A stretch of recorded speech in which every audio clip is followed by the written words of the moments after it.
So we're just doing chapter 9 today? Just 9. I was hoping to make it to chapter 10. I can't guarantee, but I probably will, even if I start out, we will not finish chapter 10, but, which is okay, because tomorrow's contract, so listings will go with contract. Chapter 10 is kind of long. I mean, Chapter 9 is not long either. It's just the information. The amount of info, that's it.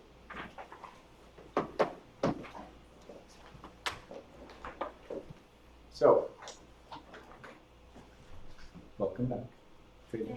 Decide to take a few days, right? I need to it get. was a business trip. Mm-hmm. I do hair and makeup. I got paid to go there. You do what? Hair and makeup. Haven't seen your business cards. I don't know what you do. My business card. Yeah, I don't know what you do. Nobody knows what you We'll do. talk after.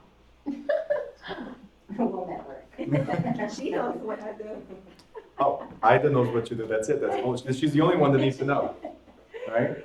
Oh, hush. Didn't I say that if you got a business, you know, advertise, network, that's what it's all about, right? Anyway, did anybody log into the group, the Facebook group, to check it out? No, but I got a few notifications that you put something on there, but I didn't. Something, all of it. Oh, well, I saw a few of them pop Yeah. up.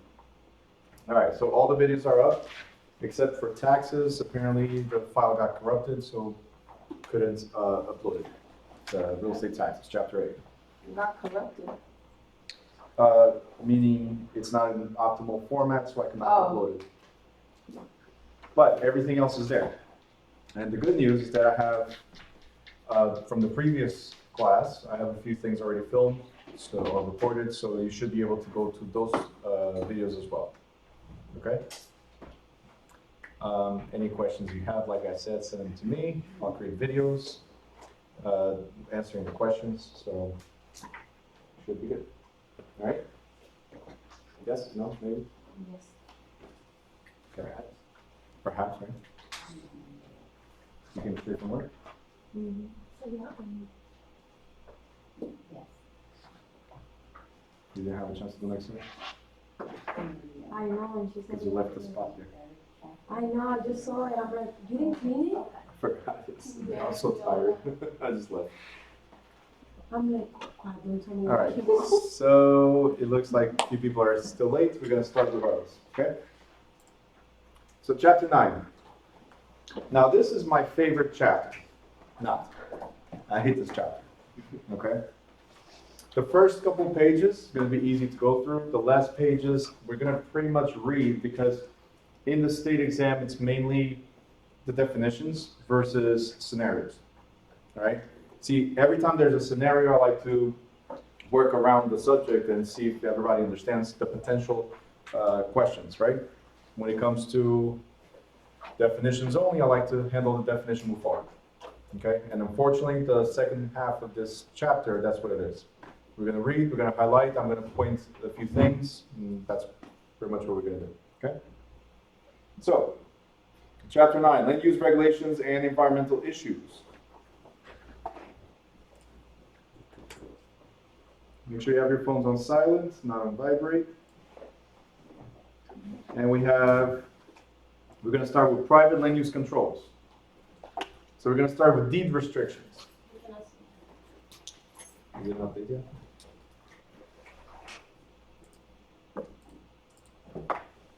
Okay, I can see that. Deed restrictions. So when we talk about deed restrictions, first of all, what is a deed? Form of document. It's a document, great, but what type of document? Like an agreement. An agreement, okay, between Contract between who and who, and to do what? the buyer and seller. The seller and the buyer, so grantor or grantee, yes, so the deed is between whoever's selling and whoever's buying. And what does the deed do? Specifically states what to do with Some heirs. restrictions on. It's specified in what it's going to be. Okay, Let's start with what a deed is, then we'll go to restrictions and all that stuff. What is a deed? It's the document that transfers ownership between the seller and the buyer. So the seller sells to the buyer. The deed is the document that documents that transaction. Okay? So the deed documents the transfer itself. Now, in the deed, there might be restrictions because it's a form of contract. Okay? So anytime there's an agreement between two parties, it's considered a contract, right? Two or more parties. So in the deed, we could specify, from previous chapters, we talked about percentages. What you own, what I own, right? It could be in the deed. But in this case, when we talk about deed restrictions, it's what the seller restricts the buyer on. For instance, homeowners association. Do you guys remember those? From condos? Mm-hmm. In the homeowner association, it said you might not be able to put a for sale sign on the property, correct? Yes? Mm-hmm. Or paint the front door bright red. That's one of the things that we Mm-hmm. read. So what they're doing is restricting what you can do with your property. And who does that restriction? The seller. Now, the original seller was the developer that created the condo. And they put what's called the bylaws in the master deed. The master deed is the primary deed that everybody follows. Okay, the bylaws is whatever the homeowner association follows. These are the most common deed restrictions in condos. But it could also be, for instance, it says here, you can highlight and I'll explain that later, just highlight exactly as it is. But it says here, an owner might stipulate that only one house may be built on the next door lot that she's selling. Or, on the next page, a grandfather could give a house to a grandson with a provision that no intoxicating liquors ever be used on the property. So what a deed restriction is me telling you, the buyer, what you can and cannot do with your property. Does that make sense? Does it make any sense that I can Yes. restrict you on the property? Yes. It sucks. Yes, But and no, unfortunately- it's given. That's it. It's the conditions on which I'm selling you the property. You guys remember when the property was sold to that foundation, as long as they kept it as wildlife preserve? That was a deed restriction. It was fee determinable ownership, but it was a deed restriction that says, hey, if you change the nature of our agreement, there's reversionary interest. You change the nature, it reverts back to me. Does that make sense?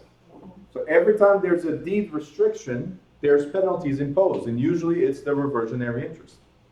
If you screw up on the restrictions I put on you, I get the property back. Okay? In this case, the last one I read, it says, the grandfather could give a house to the grandson with the provision that no intoxicating liquors ever be used on the property. So it's saying to the grandson, don't drink alcohol on the property.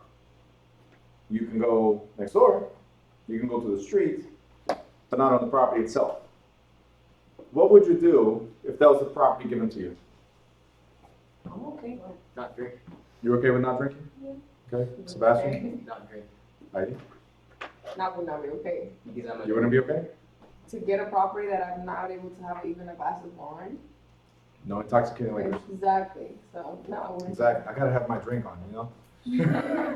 Okay. I mean, you don't have to. It's a free house, but let me drink my glass of wine and lose the property. Well, first of all, like, you know, you don't have freedom unless you want to invite some friends and have, like, she like one, I will buy her like one bottle, but You wouldn't be able to host. You would be like what, praying all day long? Why not? Give them water. Give them water, give them juice, right? the baby part is. I was gonna say something dumb right now, but I'll keep it on. Babysitting. Why can't you just buy Oh, it and that sell little it? bit. Say it louder? Why you can't just buy it and then sell it? So because there's this restriction, what you do is sell. Well, if I can't drink, I'm selling this property. I don't want a $300,000 house or $400,000 or $1 million house if I cannot drink. So I'm gonna sell it. Okay. Yeah, you can do it. I mean, it's your property. So sure, you can do it. Here's the thing. Piggybacking on what you just said. The restriction is set up in the deed that transfers property by use of a statement known as restrictive covenant. So it restricts you. unless otherwise stated. Ms. Jones, can you read what it says? It is binding on all future owners. It is binding on all future owners. So the grandfather screwed everybody else that buys after. Nobody can drink on this property. So the grandson goes like, you know what? If I can't drink, I'm selling this property that was given to me. Just because I want my glass of wine. And then the person that buys it is restricted as well. But that's okay though, because you should sell it to someone who's not going to do that. Okay, so your advertisement is, anybody that's on AA, No, buy this that's house. Not openly for it. You could just sell it to. You can, I mean, it's not discrimination. Like, you know, Sell to a church, all right? Like churches don't drink alcohol. and then no taxes on it, like, there's Hey, but your don't they? I have a question. Yes. But he restricted only his grandson, not the people that. Restricted the deed. It doesn't say as long as my grandson lives here. That's not what it says. Unless otherwise stated, it is binding on all future owners. So if it states to the grandson only, the current owner, present owner only, then it's different. But a restriction that says no intoxicating liquor be consumed or used on this property rolls over. You must have had a rough childhood. Does this The happen? grandfather or the grandson? The grandfather for him to know Does about. this happen very often? The grandfather to the grandson with liquor involved? No. No, and that. But I can do whatever I want.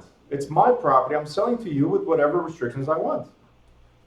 But I'm paying you for it. And you're paying with a restriction. So what that? This is why I started with a very simple example. Condominiums. When you buy a condo, it comes with a bunch of restrictions. That's why I started with that one before I addressed the ridiculous one here in the book. Even though it's ridiculous, it's real life. It does happen, right? But I can say whatever I want. I can sell the property to you. Yes, it's yours. You're paying for it. As long as the siding is always yellow. If you change the siding to blue, hey, property's mine. How are they gonna know? That the siding is blue? No, their duty is gonna know. Oh, that they're drinking. Who notifies anybody about things going wrong in your property? Neighbors. Neighbors. How does a 17-year-old know all this? Because he's drinking. That's what I was gonna He's say. planning the next party when his parents go on vacation. Yeah. He already doing it. They're on vacation. No, they're going Now on they go on vacation. vacation the 30 So he already know he has to watch the neighbors. Uh-huh. So what day is it? So maybe we go to Wednesday. Just make sure They leave at 5 a.m. dark drapes. No, say when's the party. BYOB. All right. Bring your own bottle. There you Well, he can't buy it for. Well, Look at him, some I of didn't them- even know go. that. Some of them will bring their own baby. I don't know. Like, the guy will be, I'm like, right? He's like, bring your own They bottle. did- I'm like, you I didn't didn't even hear know it. that. What? You didn't hear it. You said you were gonna bring your own baby. Isn't that what the NMB is nowadays? That's, Yeah, pretty Most much. likely that's what I'm gonna do. Pretty So much. what's the party at? Like, what did I be doing here, boy? You said Yeah. That is a perfect name for a daycare center. BYOB. that's. Bring your own baby. Trademark. Bring your own baby. You know, you don't even think about business. I'm always thinking about business. I mean, you can bring a baby that isn't yours. I That's mean, the it'll problem. be the first one there. You better edit that. I mean, it's gonna be the first one. Yes. I'm trying to open one in Portugal right now, so we'll see. In Portugal. I'm constantly asking where. All right. Let's go to this paragraph where it says some restrictions have a time limitation. Like for instance, this restriction on the grandson, on the property that the grandson now owns, could have said for the next 25 years, for instance. So it gives enough time for the grandson to kind of mature. Does that make sense? We don't know the age of the grandson, but hey, I could have given like my son and I, right? My son's 12. And I got the 1.5-year-old, so I could say, hey, this property is for the 1.5-year-old for the next 25 years, no liquor. As an example, right? That means once he reaches the age of 25 or 26, what can he do with the property? He can now have liquor on the property. All right, just to make sure he goes to college. Anyways, he can have liquor over there, not at the house. Next, look what it says. It says, when a deed restriction and the zoning provision cover the same subject, please highlight, underline, put a star.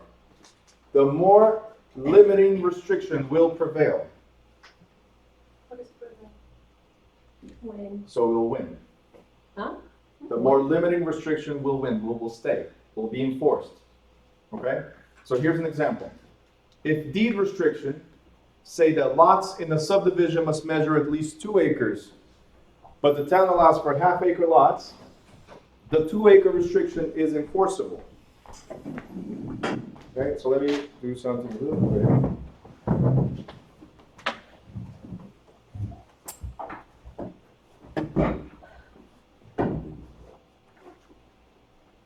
So we have some property.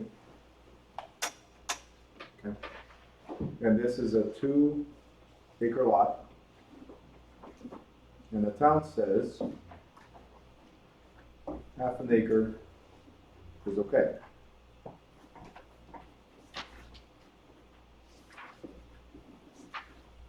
Don't make fun of my drawing because that was my major. Art and design. It looks amazing. Was it? My Chinese characters. Yeah, I heard it was. No, Okay. It's well. it's not that bad. These are perfect lines. You guys don't understand. This is art. Listen, I've seen dots on the painting, art, just dots, and they sell for $1 million or $2 million. So this is worth at least, because it's more than a dot, it's worth at least 10 million. Just saying. And the colors. I'm sure I see, oh my God. Well, yours, you got pretty good ones though, I don't know. Oh, I have a dream. All right, so here's the thing. What I want you to know, the difference between these. This is the subdivider, and this is the town.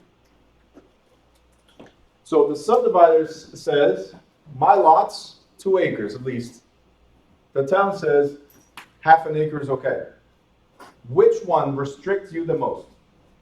The half acre? The 2 acre. Why do you say 2 acres? That restricts me the most? Mhm. In what sense, when you say restricts? What you can do with the property? Oh, okay, so it will half acre. No, yeah, 2 acres. It's the 2 acres. Because the town says in the same 2 acres, I can build 4 homes. You say that. Ah, that's what the town says. The minimum for this lot is half acre.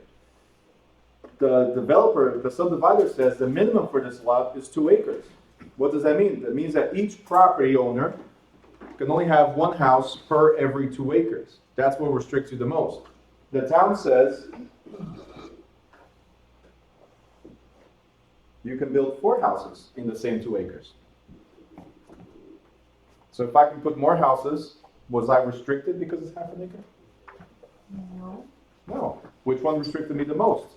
I have all this land and I can only put 1 house. Because the subdivider, they're restricted.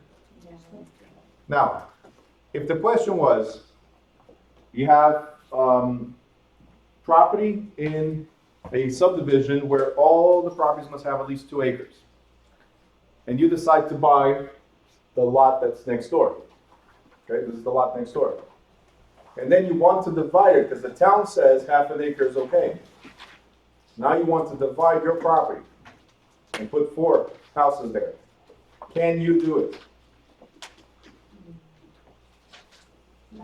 You just bought the lot next to this one.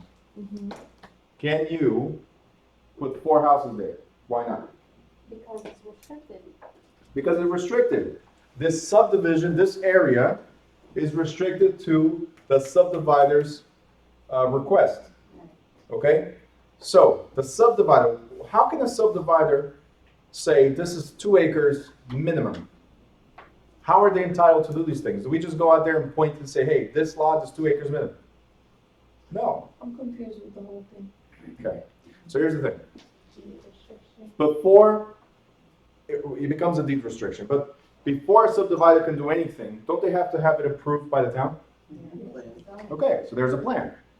That plan is submitted to the town. The town says, okay, you can subdivide this lot, or these lots, into 2 acres. So when you say subdivide, it means like what, you're dividing it from the other? So I bought a whole lot, right? Okay. Let's say this lot was 100 acres, and I subdivide it into 2 acre lots. Okay. Because you're only allowed to put half an acre in what you have. So, I don't know. Okay, that was a good attempt. Yes. I was letting it roll. Right? All right, let me show you this. Okay.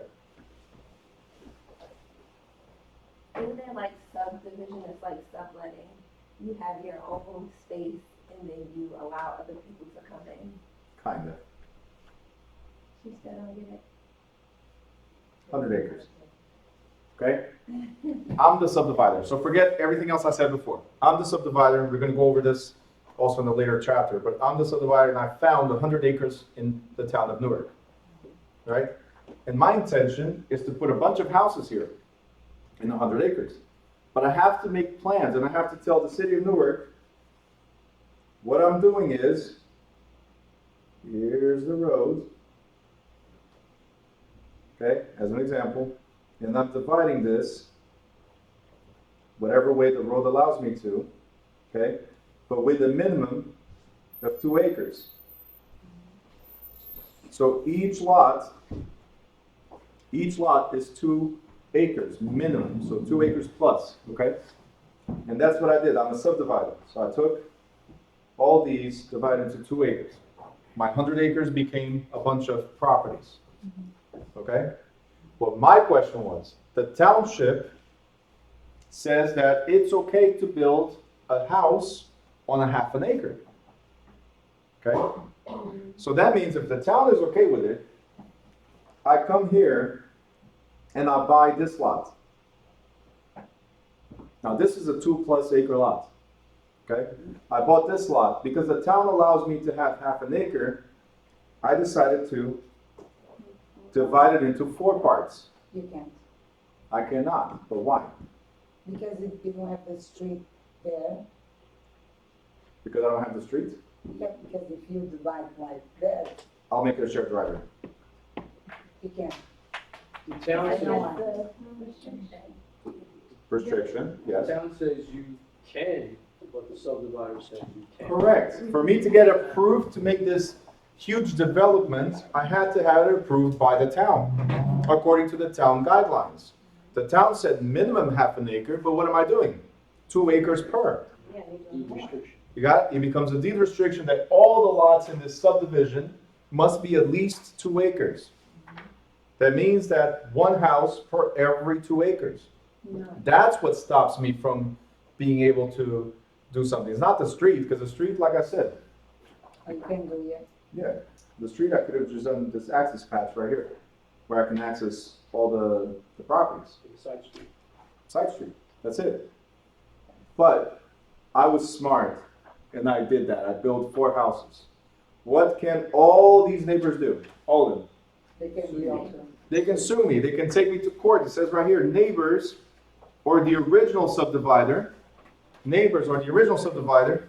enforce deed restrictions through court action. So I can say, no. These are 2 acres. You're taking that down. Right? I'm going to go to court and enforce it because the judge will honor the original development. You got it? Questions? Because it was approved by the board. Noisy neighbor. Noisy, yeah. It's the neighbors always. It was approved by the city board. By the city, yeah. You got it? Questions? Otherwise, they would have mandated that, no, it's a half acre. Correct. Anyway, the answer in the school and most likely in the state exam is take it down through court action. If it says beat up the neighbor, that's not the correct answer. Just saying. There might be something there that says something like that. We do not get physical with our neighbors. Okay? Unless it's consensual, that's a different story. But in this case, no. All right, next.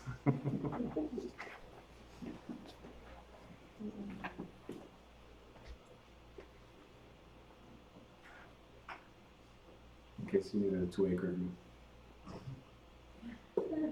Bruno, That's me. so when you go to these towns that do not allow you to put more than 1 house, like you say, It's not the towns, it's the subdivision itself within the town. Okay, I'm sorry. but I feel like in a lot of those towns, a lot of the subdivisions are the same. Like my brother, he all the time, every time I used to do like these bids and stuff, and it wouldn't fall through because they wouldn't allow it But do they do it like to prevent overcrowding or what's the? Pretty reason? much, exactly. So, for instance, you're gonna see in areas like Newark, Elizabeth, Hillside, and so on, you have 25 feet by 50.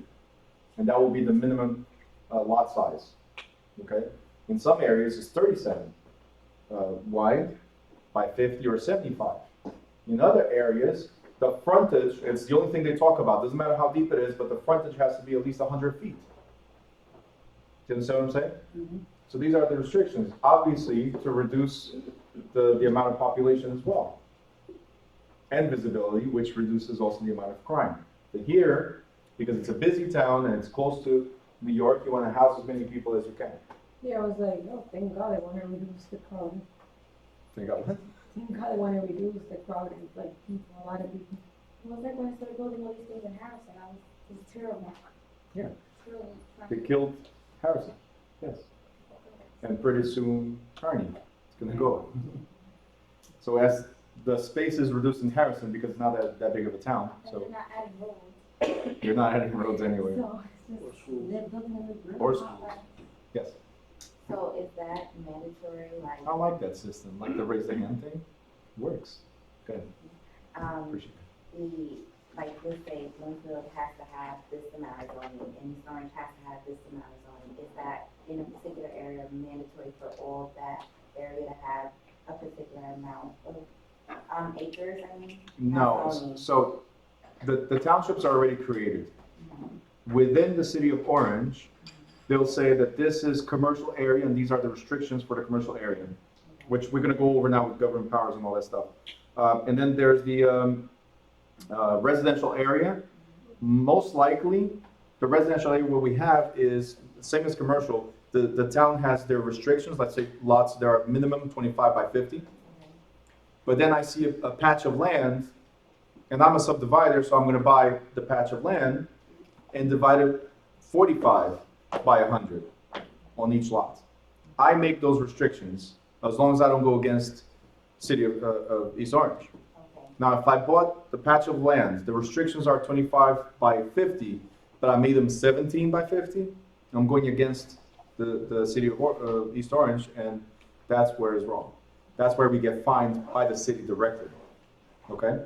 If I do more than that, then who's gonna get in trouble? Is whoever buys and decides to subdivide, not me. Does that make sense?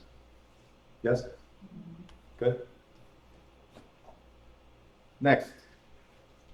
Government powers.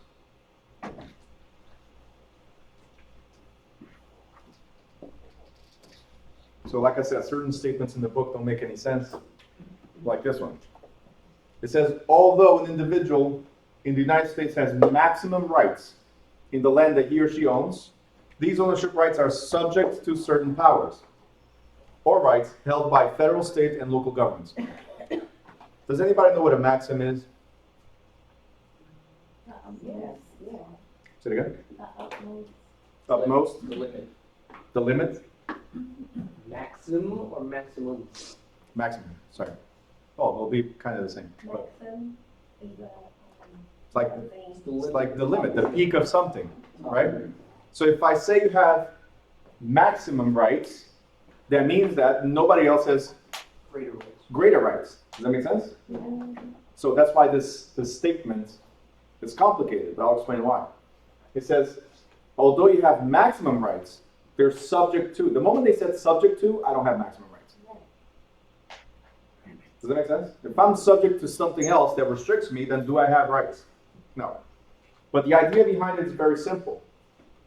Because they are for the general welfare of the community, these limitations on the ownership of real estate supersede the rights of the individual. Hey, it's my land, but you guys remember the story of the three pigs? Anybody? Okay, can anybody tell me that story? Right. That's the story of Huff and Puff? What did they build? Three houses. 3 houses. Yeah. And one house was Straw brick. straw, brick, And then the wood. and wood. Wood, yeah. All right. So in the United States, we decided to stay with the wood. We all know how that went, right? Does everybody knows the story or not? No. Just making sure. Okay. What happened to the straw? Blown away. Wood. Fire, Fire. right? And the brick? Nothing. Nothing. Right. So why is this important, the 3 pigs? Why? Because there's a proper structure. If we decide to build whatever we want, right? The straw doesn't matter to me, but the wood, fire? Have you guys seen what happens when there's a fire here? Yep. You choose Right. your properties. All the properties go. Yeah. It's like you could be sleeping and all of a sudden, here comes a fire because of the neighbor. Not that I'm trying to scare you guys, I'm just giving you the heads up on what happens. So over the years, they put more and more limitations saying you cannot do whatever you want on the property. There's types of material that you can use, right?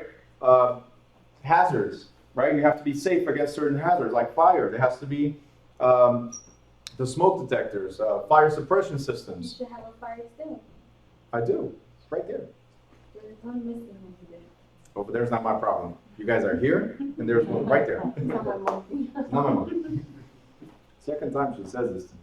Comes out of the bathroom, gets here. Bruno, there's no fire extinguisher here. Like, You have experience? there's one over there. No, my husband's a firefighter, so Oh. I'm just like real, and we had fire in mom's house, and she didn't have fire extinguisher. So now she has a lot, and so do I. Bring us. Donate. Donate, right? All right. All I'm trying to say is that the government decided to create standards that will be safe for the construction of a property. You cannot do whatever you want. You got it? And these are for the general welfare of the community, the person next door, right? So these governmental rights include the following.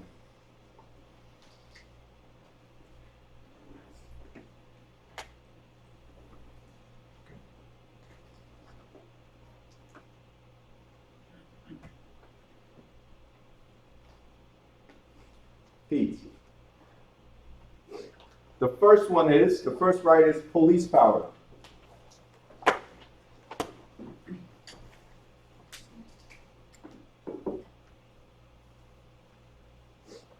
Police power. What is police power?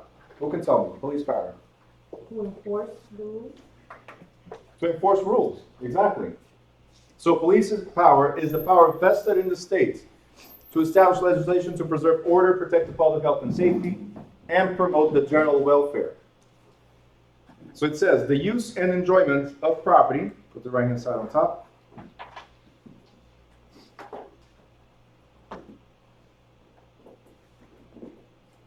is subject to restrictions including environmental protection laws, zoning and building ordinances regulating the use, occupancy, size, location, and construction and rental of real estate. The next power is eminent domain.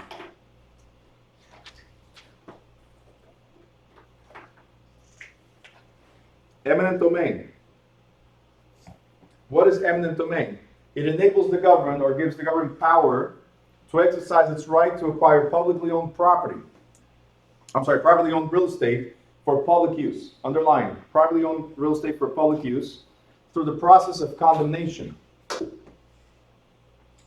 Now, when you hear the word condemnation, it might throw you off because you're thinking the property is hazardous. Condemnation simply means it has to be taken down. Okay? We condemn this property for a certain reason. It could be hazardous, or in this case, the government needs the property to build another school, or to, to put a shopping plaza because it's going to benefit the town. Whatever the reason might be. Whatever they decide that it's going to be best for the town. Okay? So it says, right here, the taking must be for public good, and the owner must receive just compensation. For public good. So it has to benefit the public, not them, not the government, and not a particular party. Even though most of the times developers were able to make money out of it. Exactly. There's money. But it has to be for public good. It doesn't say it has to be schools. It doesn't say it has to be hospitals. It just has to be for public good. Sometimes certain developments could be a commercial area because it will benefit the public. So just pay attention to that.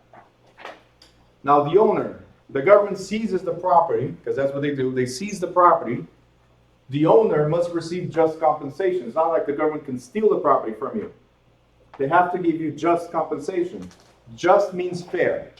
So what is fair to them? It's just. It's just enough compensation so you don't complain.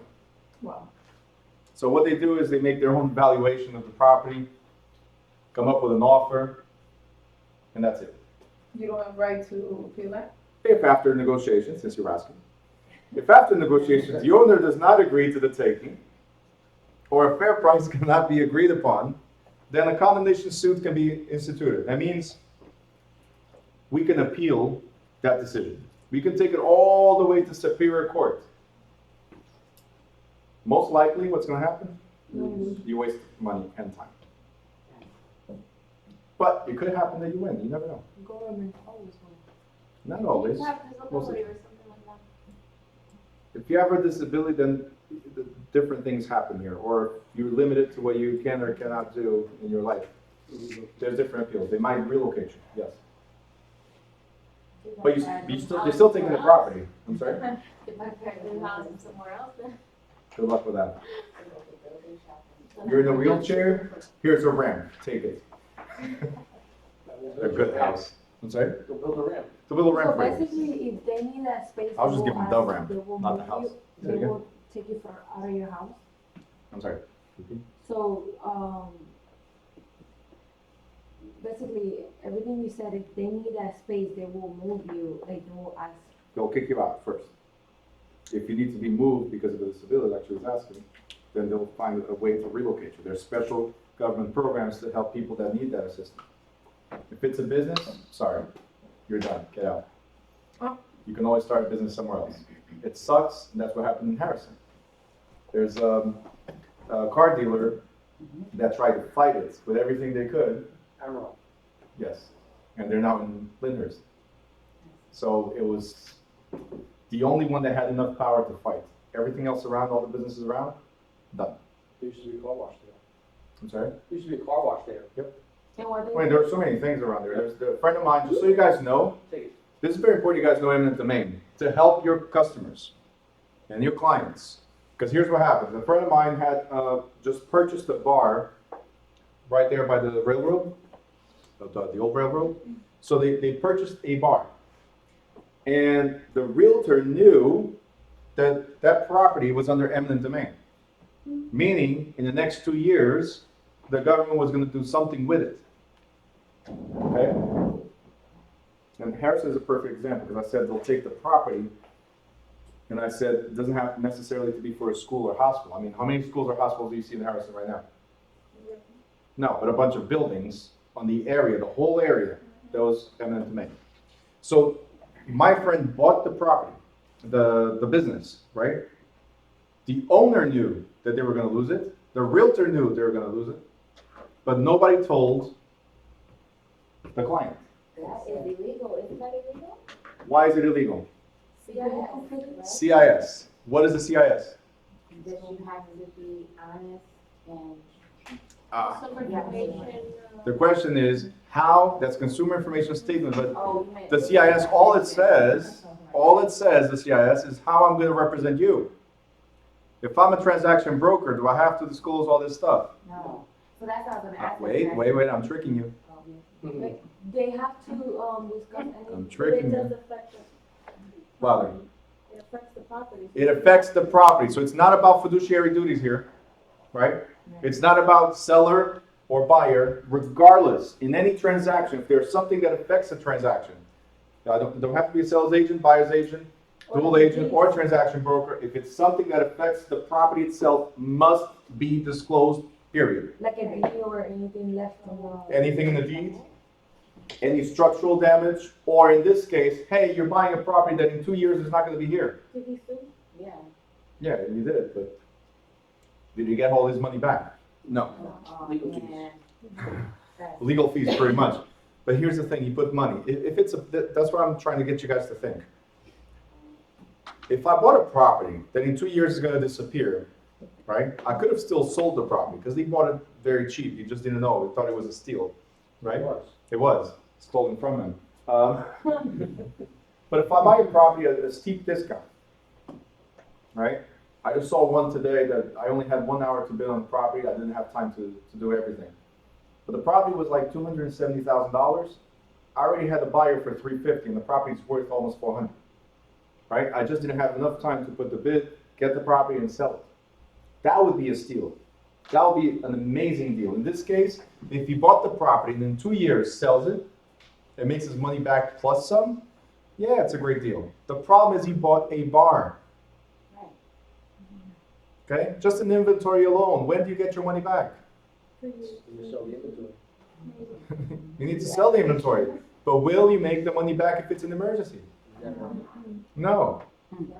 Most businesses take at least 2 years before they become profitable. At least 2 years. Some, it's immediate. So you think, Like real estate, you barely spend money to be profitable. so you think somebody will buy the house if you told them this? Of course not. Would you buy a house if I told you, hey, government is about to seize the property? No. Absolutely not. So what you said, if they would have turned it on time, It was a business. That's what I'm trying to say. It was a business. If it was a house that I could flip next day for a developer, as an example, right? Maybe. The thing is, it had to be flat. All the businesses, all the residential needed to be out of there. That is so thorough. All right? Let me get to the next level. Take it to the next level. Yeah. Step it up. Come on, do it. If they sell the like if they sold the bar to your friend, Mhm. but then your friend sells the bar to somebody else, Mhm. and they don't know, Mhm. then the guy, If the I don't- third party, then has to go to the first one, or they go back to the one that sell them? If I don't know, am I liable for the stuff I don't know? Yes. Something. Yes, I it's your am. job to find out. Ignorance is not It's- above the law.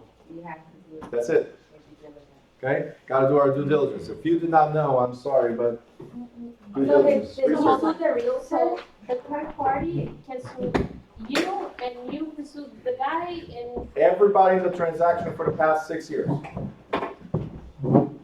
Could be sued. Yep. Except the one who's suing. Because I'm gonna get sued, and guess what I'm gonna do? I'm gonna say, wait a minute, nobody told me. So now let me sue, add people to the lawsuit. right. I'm not going down alone. You're coming with me. All right? If you want to be successful, this is just a tip for you guys if you ever get into a lawsuit or you need to sue somebody.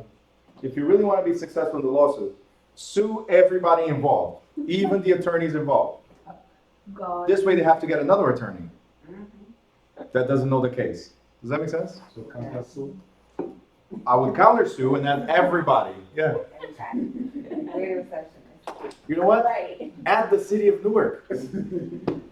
You created a lot of enemies for Why not? Why Business. It's business. That's all it is. I'm sorry. It's not personal. People here like sue for anything. We're just like we don't have the right mind. Like me, I was at a restaurant and I fell off the stairs with my daughter. I slipped. Like this was today. And Is she actually, okay? yeah, thank God. Like I was the one Are who you got okay? hit. Yeah, this side. But Oh the my thing God. is, yeah, Again? Can you hear this? Is good. You see? what? Let me But again. inside, no, she had an That bike accident. is bike ride. Remember? Oh, yeah, I yeah, told you're you. telling me.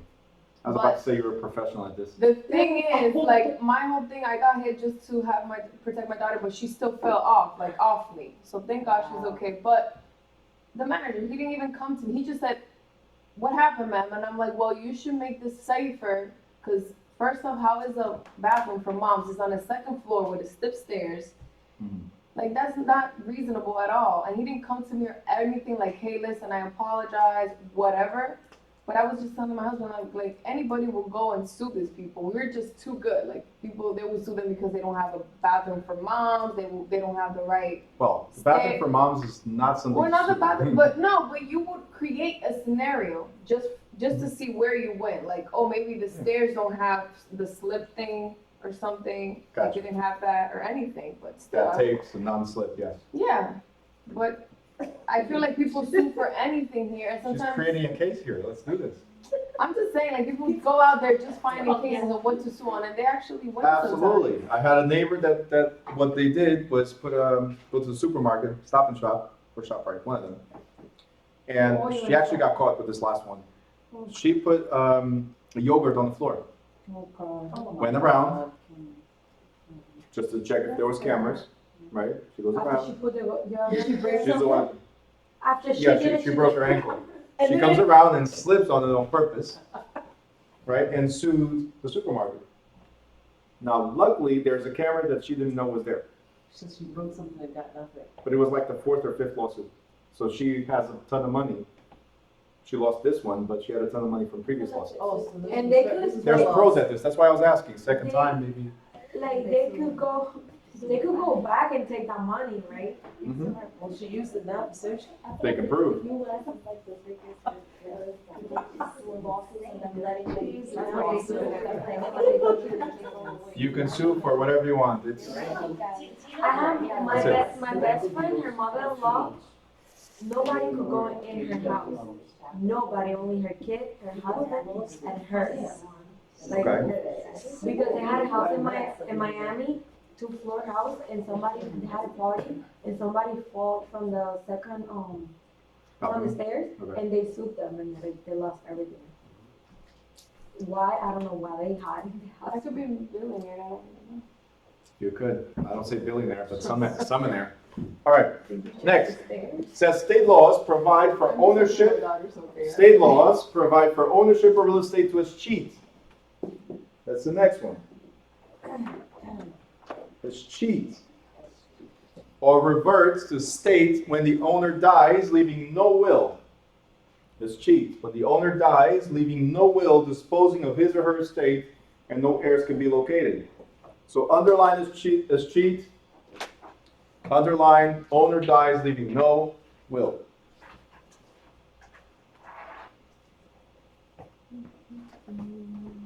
Who can tell me what a will is? Chris. Last wishes. Now, there's a lot of people. Actually, I'm going to ask it a different way. By a show of hands, who has a will? Me. You guys took a while. You were thinking if you had it in a drawer somewhere? It's a legal document It's a legal document, yes. stating what your property, who gets what, when, where, Mm-hmm. and it can be disputed. I'm getting to you in a second. Wait. All right, great. You have a will? Life insurance is not a will. Do you have a will? Okay. You have a will. All right. A will. A last will and testament. It's a legal document with our last wishes. What we would like to happen in case we die tonight. I'm writing on that. God forbid, but if it happens, That's the most. if it happens, guys, you have to be ready for it. Wait. Wow. You know what my All right, listen to me. My mom died at the age of 46. It could happen. You know what my teacher said for this? A couple, wait, give me a second. A couple, 21 and 22-year-old died on Route 21 at 4 o'clock in the morning, 3 years ago. They left 2 babies, a 7 or 8 month old and a 1 and something year old. Okay? So it could happen at any time and you have to be ready, you have to face it. Death does come. All those people at the Okay? You alive? If you're alive, it comes. All those people, on vacation, in the Dominican Republic. oh, the people in the they went on vacation, right? That's why I don't like Dominicans, you know? They kill people. Oh my gosh. I'm just kidding. You went deep. You're on camera. My I'm going back. I'm just suing you joking. for that. My partner loves to go to the Dominican Republic. He says, only Americans are dying, so I'm not going to become an American. He's keeping the green card. All right. Here's the thing. So last will and testament. You have, guys, you have to be ready for this.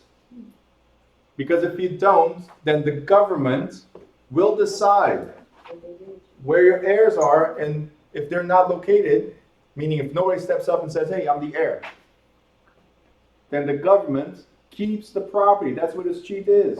They cheat you out of your property because you failed to prepare one simple document because you thought you were going to live forever. And make sure you say that this is different than a will, than life insurance. I just, like 3 minutes ago. Oh, I didn't hear you. Sorry. He said life insurance. I said that's not a will. It's way See, different. I didn't hear him. Okay, but I'm getting there. Yes. How long does that take? What? Like how long does it take for the government to seize the property? If you know. So each state has their own laws. So it's very important you know the laws for this when somebody dies. We're going to talk about it briefly in chapter 20 about the state of New Jersey. I don't know other states, I don't know other countries, but every state has its own law, every country has their own laws, so you got to make sure you know them. If you have property there. Because you could die here and have property here and have one in California. If your will is not according to, if you don't have a will, then it's going to be disposed according to New Jersey laws for the Jersey property, and then California laws for the California property. Does that make sense? All right. Let me address something real quick. Pedro, you said, what am I going to leave? The TV and what? Oh, I wrote a will right now, as you were talking. So I believe my big screen TV in my car, that's it. Do you have a witness? Yeah, right here. Can you sign? Go ahead. So that's a will, is it? That's a will. Done. Yes, yes. Thank you. Now, wait, guys, focus on me for a second, all right? I need to address something that's very important. You said a TV, and Car. that's all you have. The car go back to the bank. Give me a second. That's all you have. That's paid for in full. That's all you have. Yeah. She can't have my phone. Bank account. Do you have a bank account? Yep. Oh, yeah. I'm not asking if there's money. I'm asking if you have one. Okay? Do you have potential lawsuit that you don't know about where money is coming to you? Oh. Ooh. I don't know. Do you have any bank account that you forgot about years ago and there's potentially money there that you don't even know about? Maybe only $500, but it could be there. No, I don't have that. What is it? By the way, that's it. A 401k that you were young, guys, come on. 401k that you were too young to understand what it was, because that happened to me. Too young to understand what it was because nobody explained to you right. Your job was paying for it. You were contributing out of your paycheck, but who knows what a paycheck is, really? They just take the money, whatever's deposited, and that's it, right? You don't know what those SLIs and all that stuff that's there. One of them said, hey, your retirement's right here. You might not know about Jewelry. jewelry. Guys, let me finish. Jewelry. Okay, but most important, there might be something owed to you. And the government might have money for you. All right? Again, from lawsuits, from the checking account, savings account, the 401k, there's money owed to you. So don't restrict yourself to what you have now. What about if you inherit from somebody you do not know that has no other heirs? Maybe you have an uncle, and you're the sole heir, and that uncle has billions of dollars. And now all you left for your daughter was a TV and a car? So you could put like a case of. Wait, let me finish. I'm trying to figure out if you guys understand what I'm trying to say. A last will and testament, very important. Last will and testament just means if I die tonight, I hope not. But if I die tonight, at least these were my last wishes, that my kids get exactly this. Not the government step up and say, hey, if your kids ever come to us, we will give them your property. If they don't come within a specific time frame, we would sell the property. And after 1 year, state of New Jersey, after 1 year of selling your property, if nobody claims it, it's ours. My kids are not going to claim property because they don't know I have property. Does that make sense? Yeah. Prepare the will, very important. And yes, let me just rewind to the first thing that she said. It's not life insurance. Life insurance is just if you die, they get some money. That's all. It doesn't. Life insurance does not talk about your assets. Does not talk about the car, the TV, or any potential property that might come to you that you don't even know about. So, You got it? why do you put in your will if you're gonna get something that you don't know about? Right. I'll put everything that I know of that belongs to me and stuff that I don't know that might come in the future. I don't know. Because also, like, I'm not the one that person prepares wills. I'm just saying the person that that- you go to a person, that knows, and he was That does asking these. these questions and all. they ask you the questions. Yes. Obviously, you cannot rely on people. I'm sorry? You cannot rely on people. You cannot rely on people? Yeah. You shouldn't rely on anybody. That's why you should consult with more than one. Like the lady that underwent chemo without having cancer. She was misdiagnosed. Went through all that for nothing. Sorry. Hi, what did you say? Okay. All right, cool. I have one patient today that he's kidney is damaged 30% of, his kidney is already damaged 30%, only 60% is working. And for 2 years, he been complaining to pediatrician, and she said that he told him, oh, they especially will laugh at you because you don't have nothing. So basically, he went on Google and checked what is protein on the kidney, blah, blah, blah. And he told him to please, like, refer him, or otherwise they're gonna stop seeing him. And he referred him, and now the kid is freaking out, and mom was crying. Like, it was a whole deal, and I'm like, she was like, I'm suing him, I'm going back there. I'm like, oh my God. For not disclosing or allowing them to do more treatment, or, I'm sorry. I No, lost for you somewhere. 2 years, the kid had protein on his urine. That's And never, he Oh, never okay. sent him to a specialist. Gotcha. The kid, Google it. Now I got it, I'm sorry. that's malpractice. That's Malpractice. Yeah. Oh, yeah. negligence. What could that lead to? I'm sorry? Protein in the urine. Huh? Proteinuria. What could it lead to? What, Kidney to failure. lose Kidney the failure. kidney? Your kidneys are spilling out too much protein, which is an indication you're not absorbing protein for, Whatever proper reason. function. Should have asked the doctor. So, and that means your kidneys work harder and then. That's why I shut up for a second. Yeah. That's not my field. Yeah. Right. Although I could answer But thank everything God. about it, because that's how my uncle unfortunately just passed away.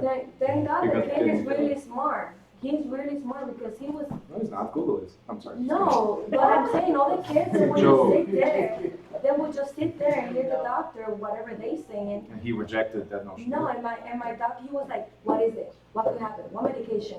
And my doctor had to sit there and show him, explain to him, what could it be the possibility of what we do in a biopsy, what we could find on a biopsy, Yep. what medication. It's like, oh my God. Should have go for a second or third opinion. But careful, because Google could also make you Yeah, misdiagnose. Yes. You can't couch diagnose. That's why you go You to a can doctor. certain things. Okay. Isn't that what doctors? I'm sorry. Take these, They Google it. take these pills and call me in the morning. Let me know if If it's it doesn't good. work, come back, I'll give you something else. Exactly. Isn't that what it is? We're lab rats. I'm sorry. You could, And you your should, phone you turns could tell on. when the Drug doctor pushers. cares. That's it. Next, the next power is taxation.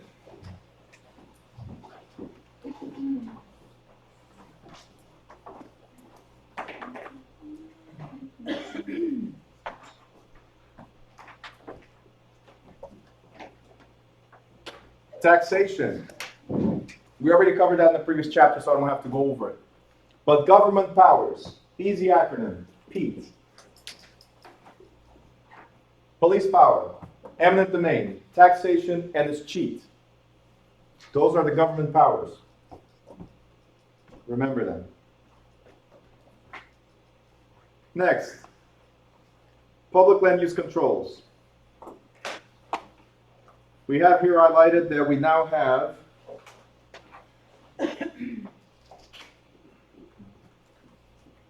have controls over noise, air, water pollution, and population density. Regulations on privately owned real estate include planning, zoning, subdivision regulations, codes that regulate building construction, safety, and public health, and environmental protection legislation. So we're going to start with planning. What does it mean to plan? Prepare Prepare for what? for God. For future events. Prepare. For a future event, for instance, right? Usually, we plan because we have an objective, a goal. That's what it is. So a future event is a goal that we have. Correct? What do you think the townships do? Right? Look at Brooklyn, for instance. You think Barclays Center was an overnight thing? Harrison, that was an overnight thing, and say, hey, yeah, we're going to build a bunch of buildings here. No. There's an extensive amount of planning. Some townships have as much as 100 years laid out already. 100 years from now, they already know what they're going to do. Okay? Now, question. Do all plans go through? No, Right?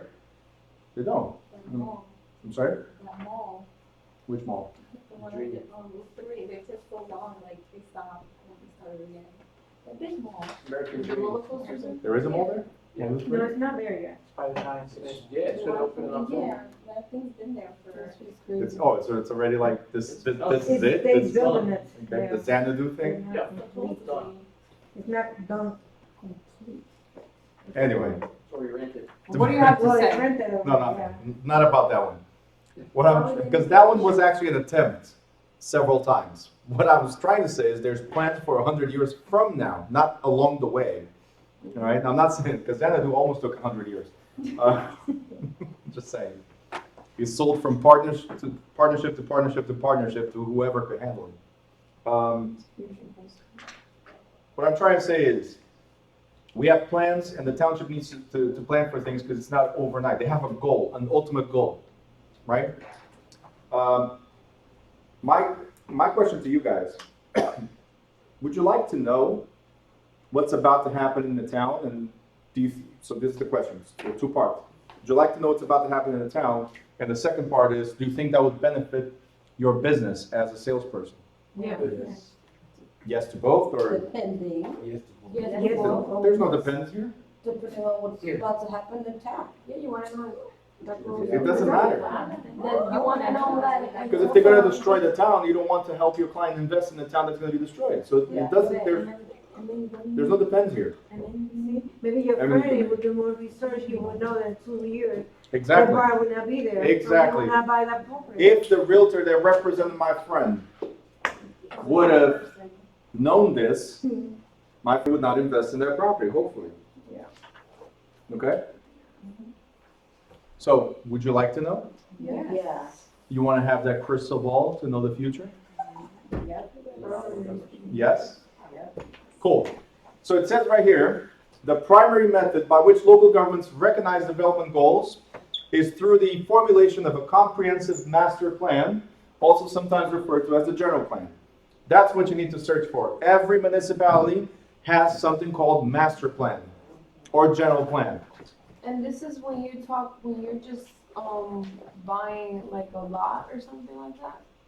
Anything. Even a house? Shouldn't you know if the house is about to go down?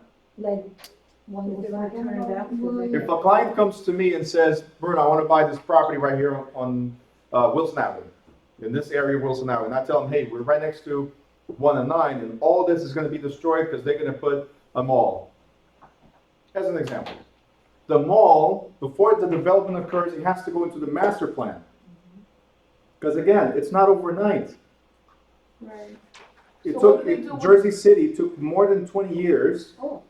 from approval in the plans, the city plans, from approval to actual starting the developments that they started. Over 20 years.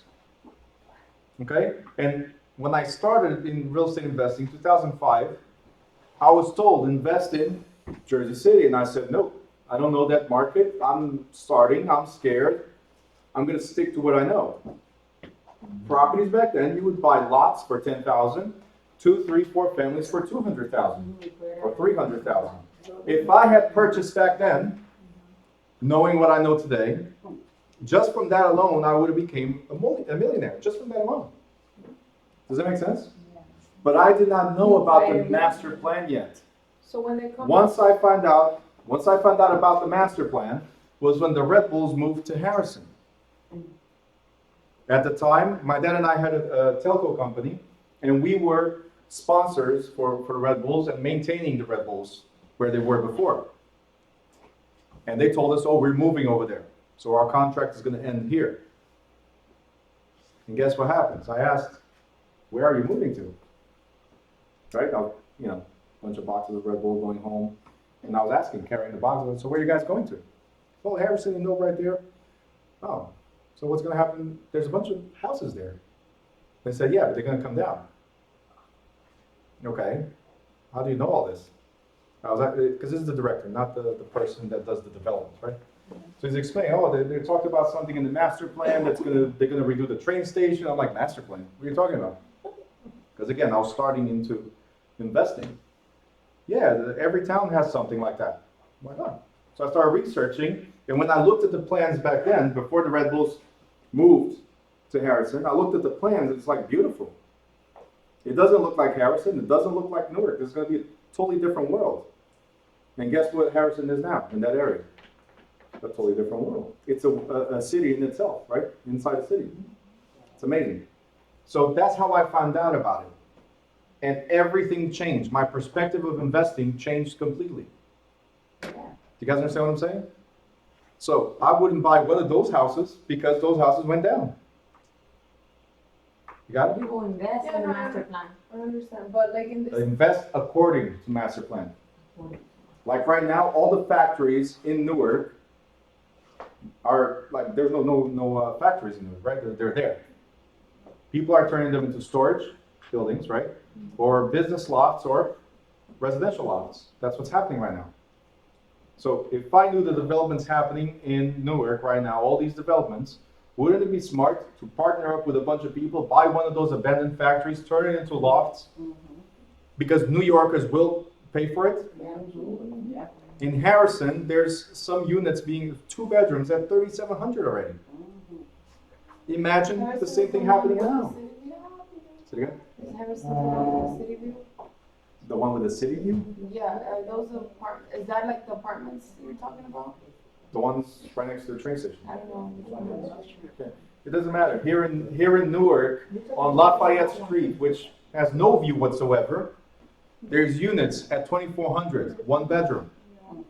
You want the penthouse view that you can look at the city? It's $3,300, $3,400 already. In Newark. The building's about to, listen. It's getting ridiculous. Wouldn't you guys want to know all I'm telling you right now, but like 10 years ago, 20 years ago, 30 years ago? Yeah, the market is gonna be down again, right? It does not matter what the market is going to be. If you knew this 10 years ago, you'd still make money. That's what I'm trying to say. My point is, an investment is always a good investment if you know what's about to happen. If you're just guessing it, hey, it looks like the trends are these, let me do it. It's totally different. Because whoever invested in real estate, so what you're saying it's about to go down, whoever invested in real estate in 2007, 2008, got screwed big time. Because they thought, hey, the trend. And then all of a sudden, the trend crashed. But if they knew the development's about to happen, it didn't matter what they were purchasing, they could hold on to it because whatever crashed came back up. You see my point? Even if the market crashes, the property that I lost $300,000 in value, as an example, just came back up. As long as the rental income was good, which now is great. It's always like that. My point exactly. I bought my house, my first house 2003, and it's a very expensive house for that time. And not new, and one time, it's like the house, it's like less than half the price. Less than half? Imagine. How did you have the master plan? A good question. How to get the crystal ball? I was waiting for that question. I was waiting to ask you. You didn't. Just Google. Okay. Just raise. I would told you in a second. So here's the thing. How to get the master plan. There's a great website for this. You guys ready? It's the best resource ever. Please write it down. www. Wait, Bruno. Serious? Come on, you didn't let me do it. Every class, people go like, good, at least. Google. Here's what you're going to write down. Newark master plan. Or Newark general plan.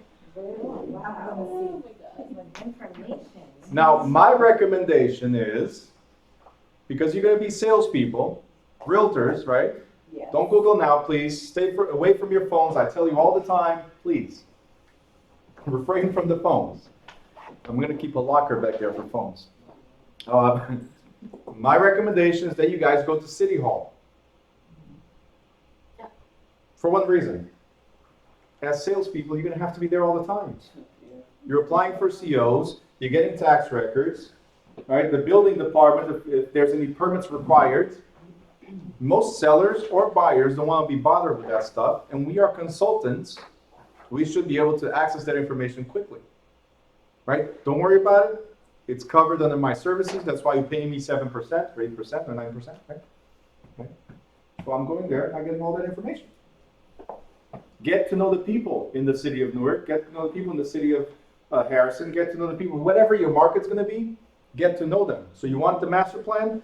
Go and talk to the building or zoning department and ask for it. By the way, I'm a new realtor. I would like to know what the procedures are in your department so I can make your life easy next time that I'm here. That's what they want to hear. Does that make sense? Yeah. Make your life easier. Not mine, yours. Got it? And bring Okay, them start coffee. by saying. Tip them? No. Yeah. Do not, please, do not give any money to any city official. Oh, no. It's a quick way to lose your license. Okay? Can you bring coffee? Keep it under $25 and you should be okay. That's a very expensive coffee, I'm just saying, Starbucks. We don't, Uh, coffee. Coffee and donuts. Yes. The master plans change over time? Another great question. Do master plans change over time? I asked you before, do all plans happen? No. So of course, I plan to do something, and I had plans here in Newark. There's a few projects I was working on. Did they happen? The answer is no. So whatever the plans that I submitted to the town, they used the same plans for somebody else, which is okay. Hey, it's okay. Is your idea? Sometimes there's developments, and they call those paper roads, because there's a development that defines already roads that were going to happen. They're going to be there, the roads, right? But then if the developer goes bankrupt, like a lot of them did after 2009, if they go bankrupt, right, then somebody else just has to, hey, whoa, this is already approved. I got the money, right? Can we take over this? All right? So as long as the plans are available, they were submitted, they're there, why not? So you're waiting? No. Those plans I abandoned completely and they've already been built. Anyway, so there's nothing I can do about it. That's all. Yeah, well, save the $15 million headache. It's okay. All right, it does happen.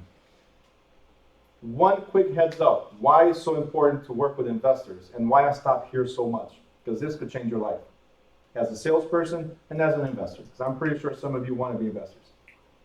Does anybody know where 280 is? Route 280? Yes, Where Route 280 meets 21? yes. Okay, I almost bought that lot that's right next to it. All right, when you come, so you're 21 north, right after you pass 280 on the left, They go on the bridge? yeah, Behind the restaurant or something like no, the restaurant is before, that? By the cement factory? by the cement factory. All right, I almost bought that lot.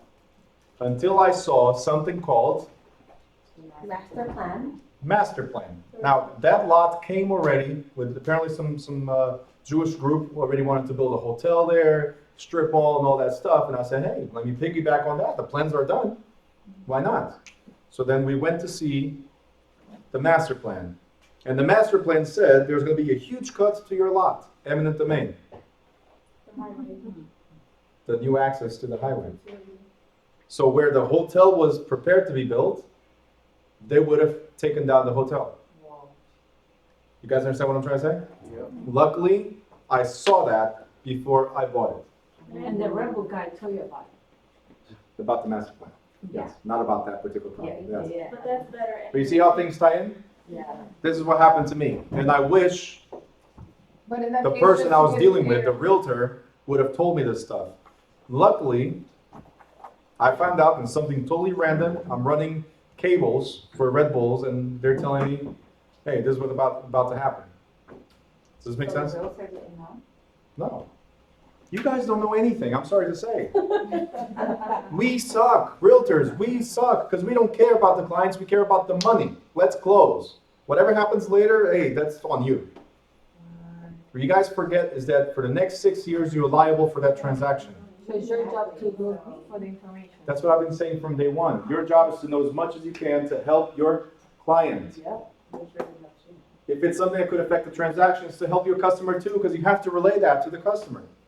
So if my realtor did not know, their realtor should have told me.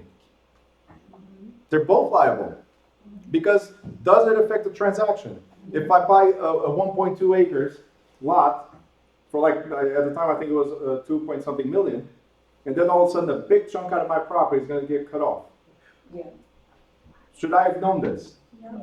Yes. Would I have said, hey, 2 million, here you go? No. I would have said maybe 500,000 because I don't know if it's just that chunk. Does this make sense? Guys, I'm trying to build, and I say this in every class, trying to build better realtors. That's why Okay. you get broker, right? I'm not the broker, but yes. For the, after the transaction, for the 6 years, you're kind of like not only a consultant, but like an accountant. Maybe. Meaning like if they're gonna invest in a property and then, go through the master plan, and then they get property that's gonna be bulldozed, we're still liable for that within the 6 years. Within the 6 years, I will be. Yeah. Beyond the 6 years, it limits liability, because now it's kind of like, hey, shouldn't you have done your research at this point, right? Why are you cracking? Right. All right. Right next it says, municipalities and counties develop master plans to ensure that social and economic needs, but the next I just page. want to ask you a question. Oh, I'm sorry. No, I'm done. Are balanced against environmental and aesthetic concerns. Go ahead. What was your question? Heidi? You've been running 3 times.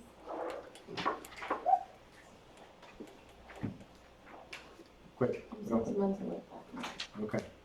You have the question or no?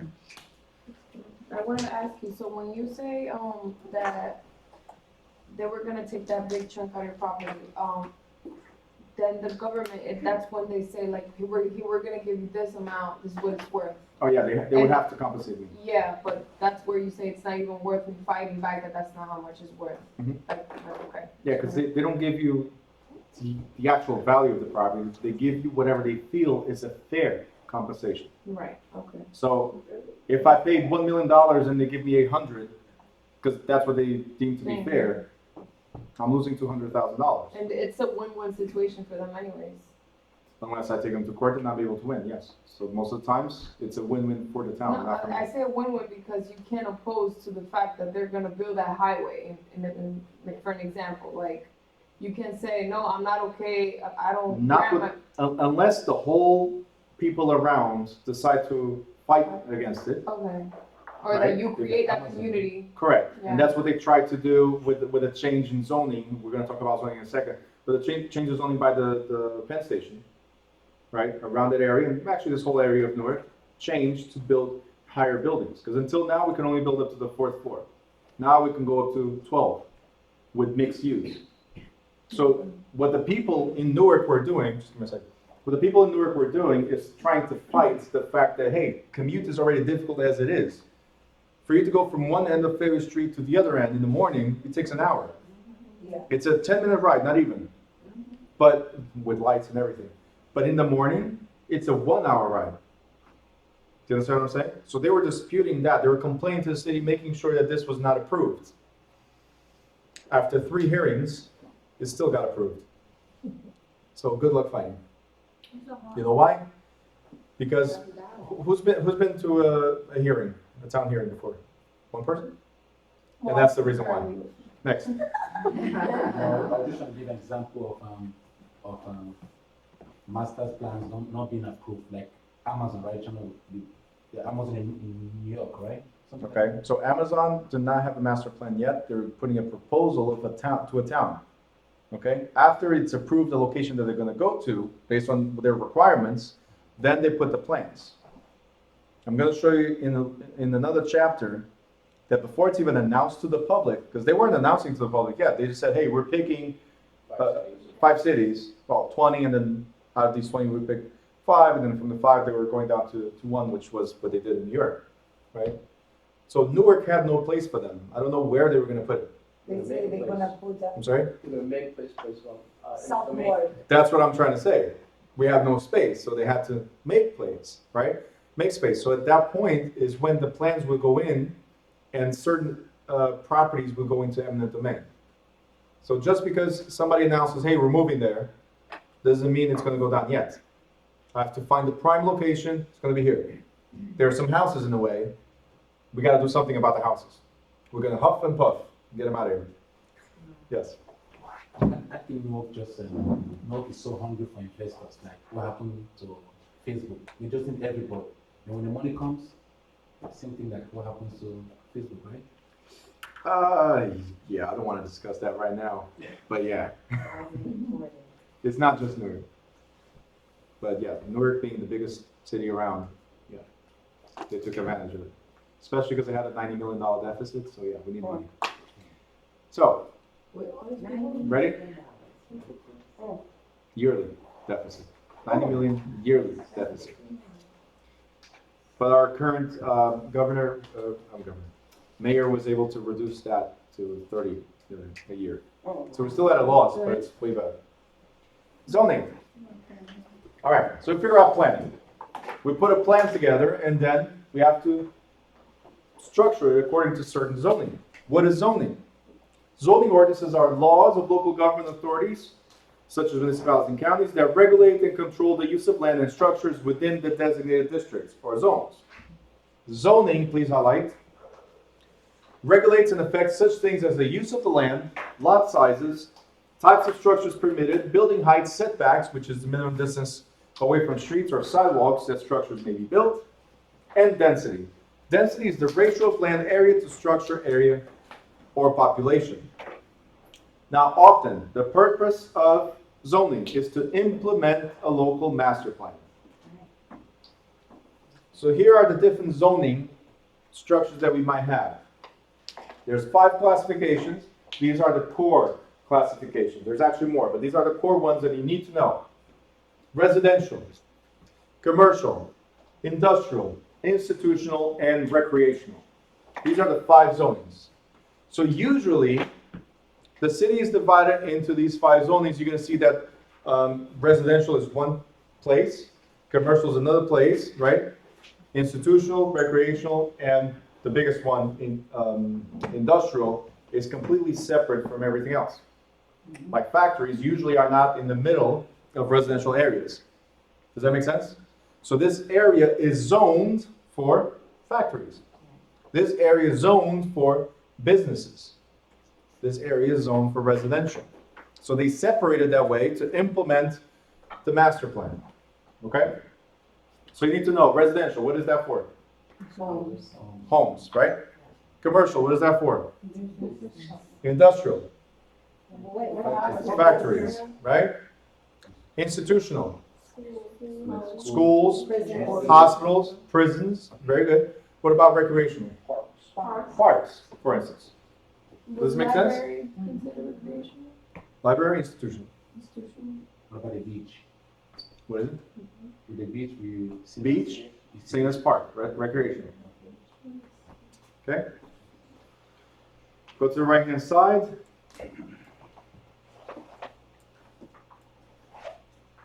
Have you noticed that though, that everything's separated into sections?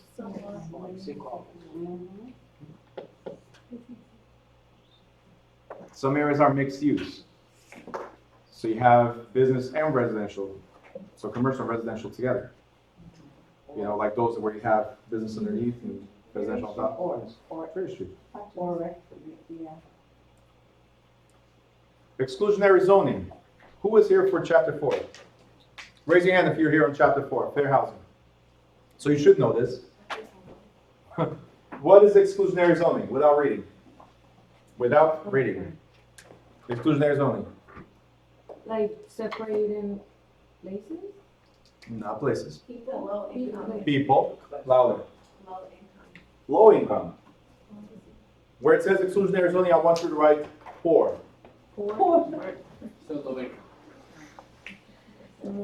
Now, I don't want you to write poor as a type of discrimination. I want you to write poor so you remember that it was Mount Laurel 1 and 2, where Mount Laurel's trying to exclude the poor people, low and moderate income people from the town itself. Okay? So exclusionary zoning is where we're excluding this type of people. So it's sometimes used in the past to keep low income and moderate income families out of suburban communities. Now this was outlawed by the New Jersey Supreme Court in 1975. Mount Laurel decisions discussed in Chapter 4 mandate, please highlight, master plans and zoning that provides for a mix of housing types within the community. So every developing community must have an area or a percentage to house people of low and moderate income. Okay? That's not normal. If it's a developing community, yes, it will happen. Believe it or not, Newark was sued for that. For what? My sister just For told me. allowing developments and not having the amount needed, because Newark is huge, right? You might think that it does house the low and moderate income, but the new developments, we're trying to keep those people away from certain areas. So it was starting to reduce the 20% that was required for low moderate income. Edgewater got sued. Plainfield got sued. There's so many towns that got sued for this. They're part Yes. of the But that doesn't change what they've done, right? What do you mean?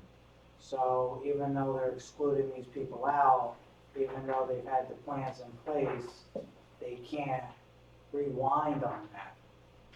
So when they got sued, there had to be a relocation or rearrangement of the current planning, yes. Okay. So either relocate them to a different area. What sometimes they did was partner up with closer towns, That's what I was thinking. yeah, and say, hey, we didn't have it, but let's put them over there. Exactly. Yeah.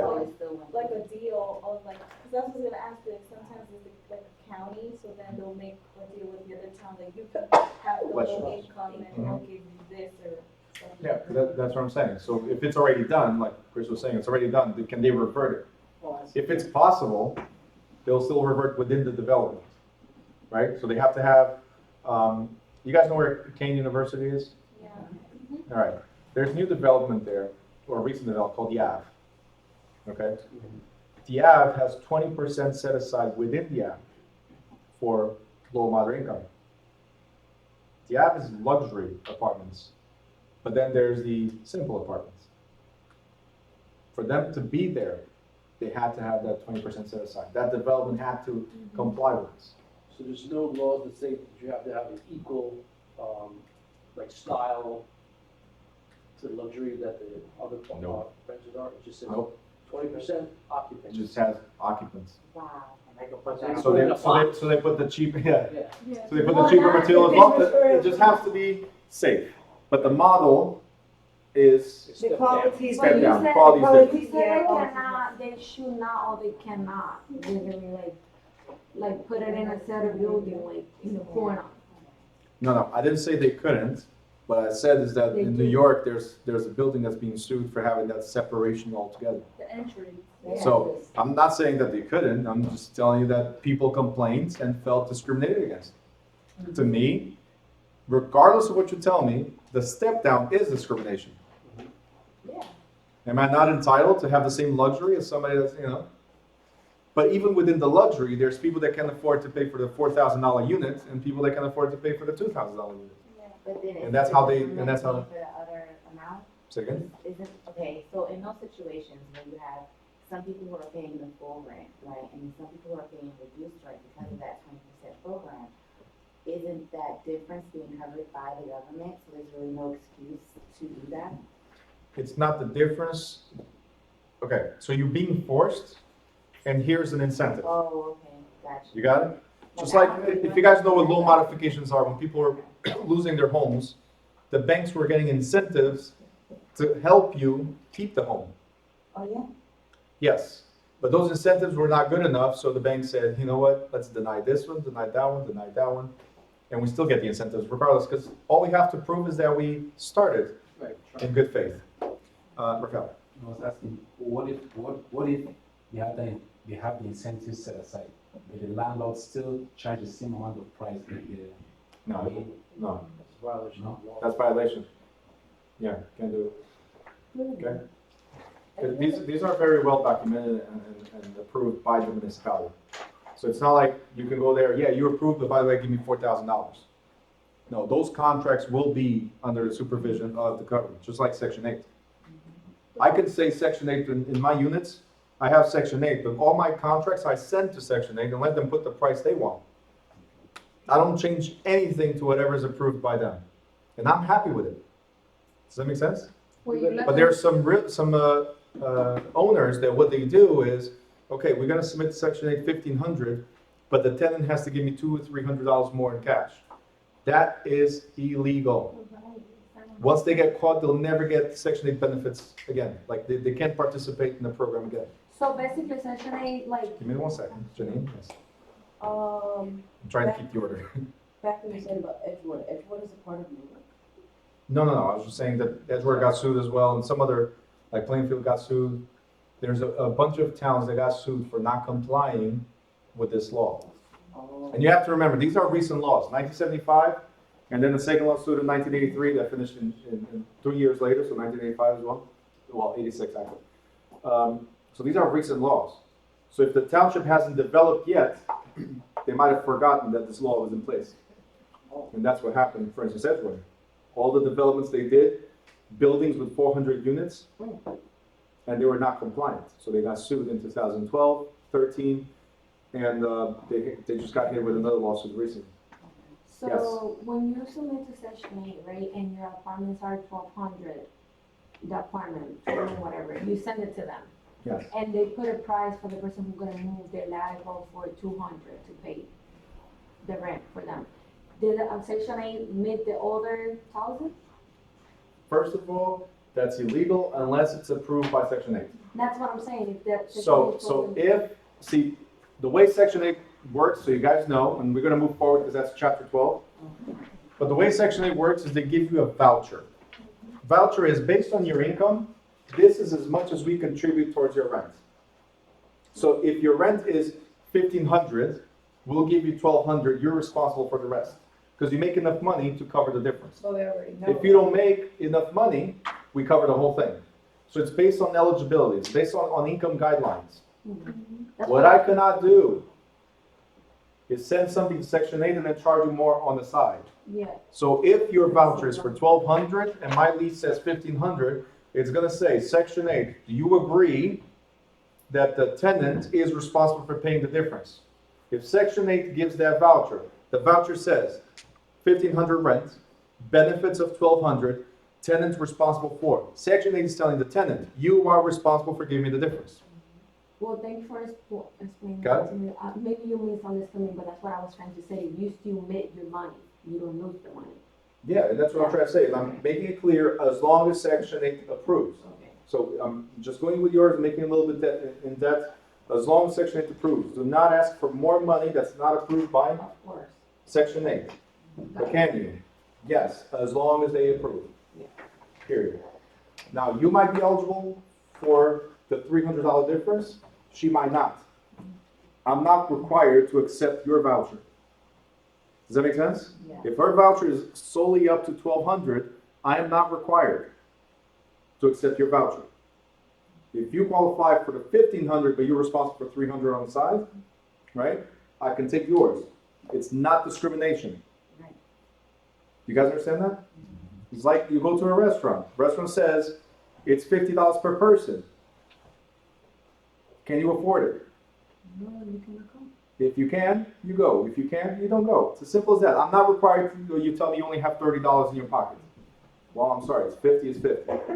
I don't have to let you in. I don't have to serve you if you don't have the money. Simple. So if you explain that later on, we can move on. Okay, thank you. Non-conforming use. What is something that's conforming? Fair. Within guidelines, according to guidelines. So if we're saying something is non-conforming, it's against the guidelines. So what it says here is that a frequent occurrence is a building that does not conform to the zoning use because it was erected before the law, the enactment of the zoning law. To make this clear, Some houses, and you look at this on 109, if you drive down 109, some houses are right at the limit of 109. If there's a new building put there, it has to be 6 feet back, away from the road. That's the new zoning law. Do you understand what I'm trying to say? So the road's right here. Some houses are right near the road. That's it. Your door is pretty much a car away. Okay? The new houses, new developments, they need to have 6 feet from the road. Why do we do this? Safety, right? But my question now is, do the houses next to it, because there's a new law that says you gotta be 6 feet, do all the houses have to change? No. Knock down half of the house just to move them back? No. No, we don't have to move them back. You got it? It's non-conforming use. It was grandfathered. It was allowed to stay because it was there before. But what you need to know is this. If the use, right here, if the use is abandoned, or the building is destroyed or torn down, any new structure must conform. So comply with the current zoning ordinance. Okay? Whatever's there already, we don't have to restructure, we don't have to change.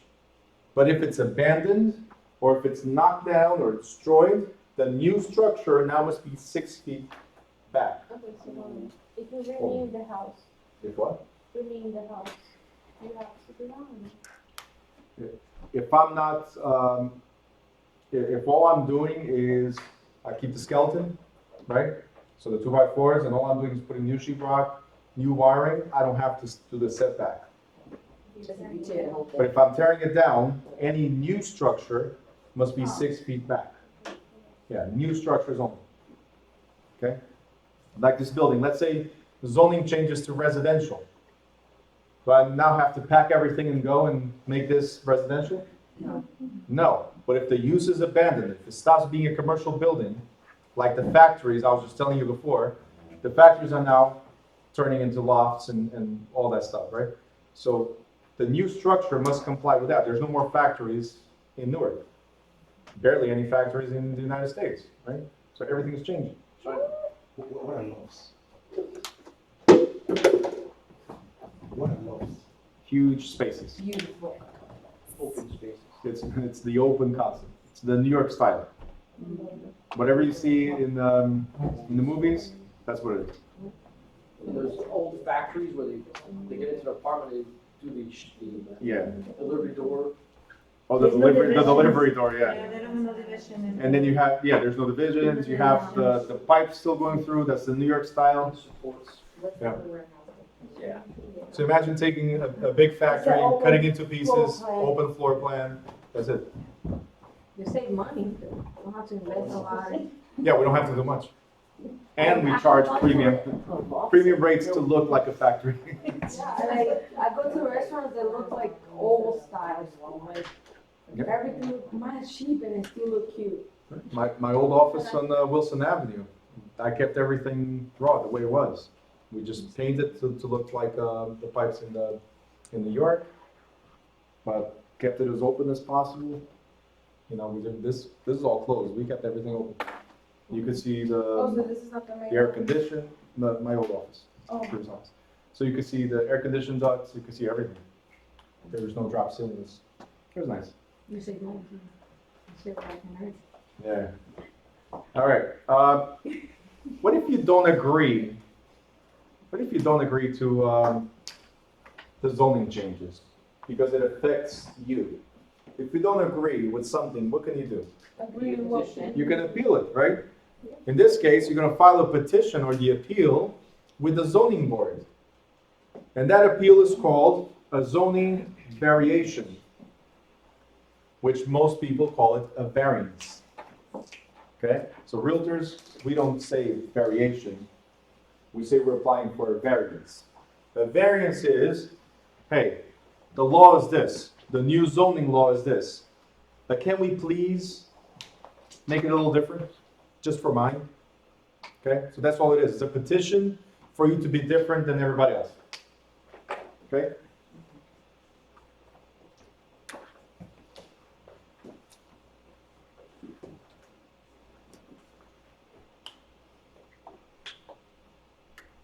You guys done highlighting?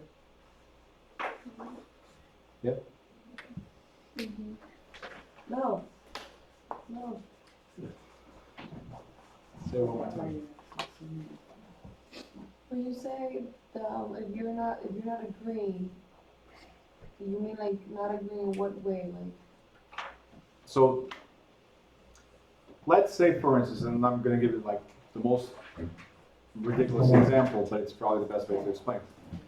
Let's say my business has been here for 100 years. It's a family-owned business. As an example, it's a family-owned business. This is all we know how to do, and this is the only location where my business will work. Because some businesses, that's it. That's the spot, right? If I go to, I don't know, if I go to Somerset, they won't work. So it has to be here. It's in Newark. It's in this area right here. Period. And now all of a sudden, the zoning law changed for this to be residential. There was a fire. Building went down. The new building cannot have me as a business because it's residential. What am I going to do now? I'm going to suffer because I lose all my customers. Am I not going to suffer?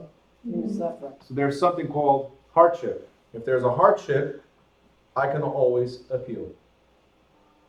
So what am I appealing? I'm saying, hey, City of Newark, please let me keep my business here. People know this business. People come here to Newark, so it attracts you because they know that we're here. Okay. They don't even need to use Google. Everybody knows where it is. Does that make sense? Yeah.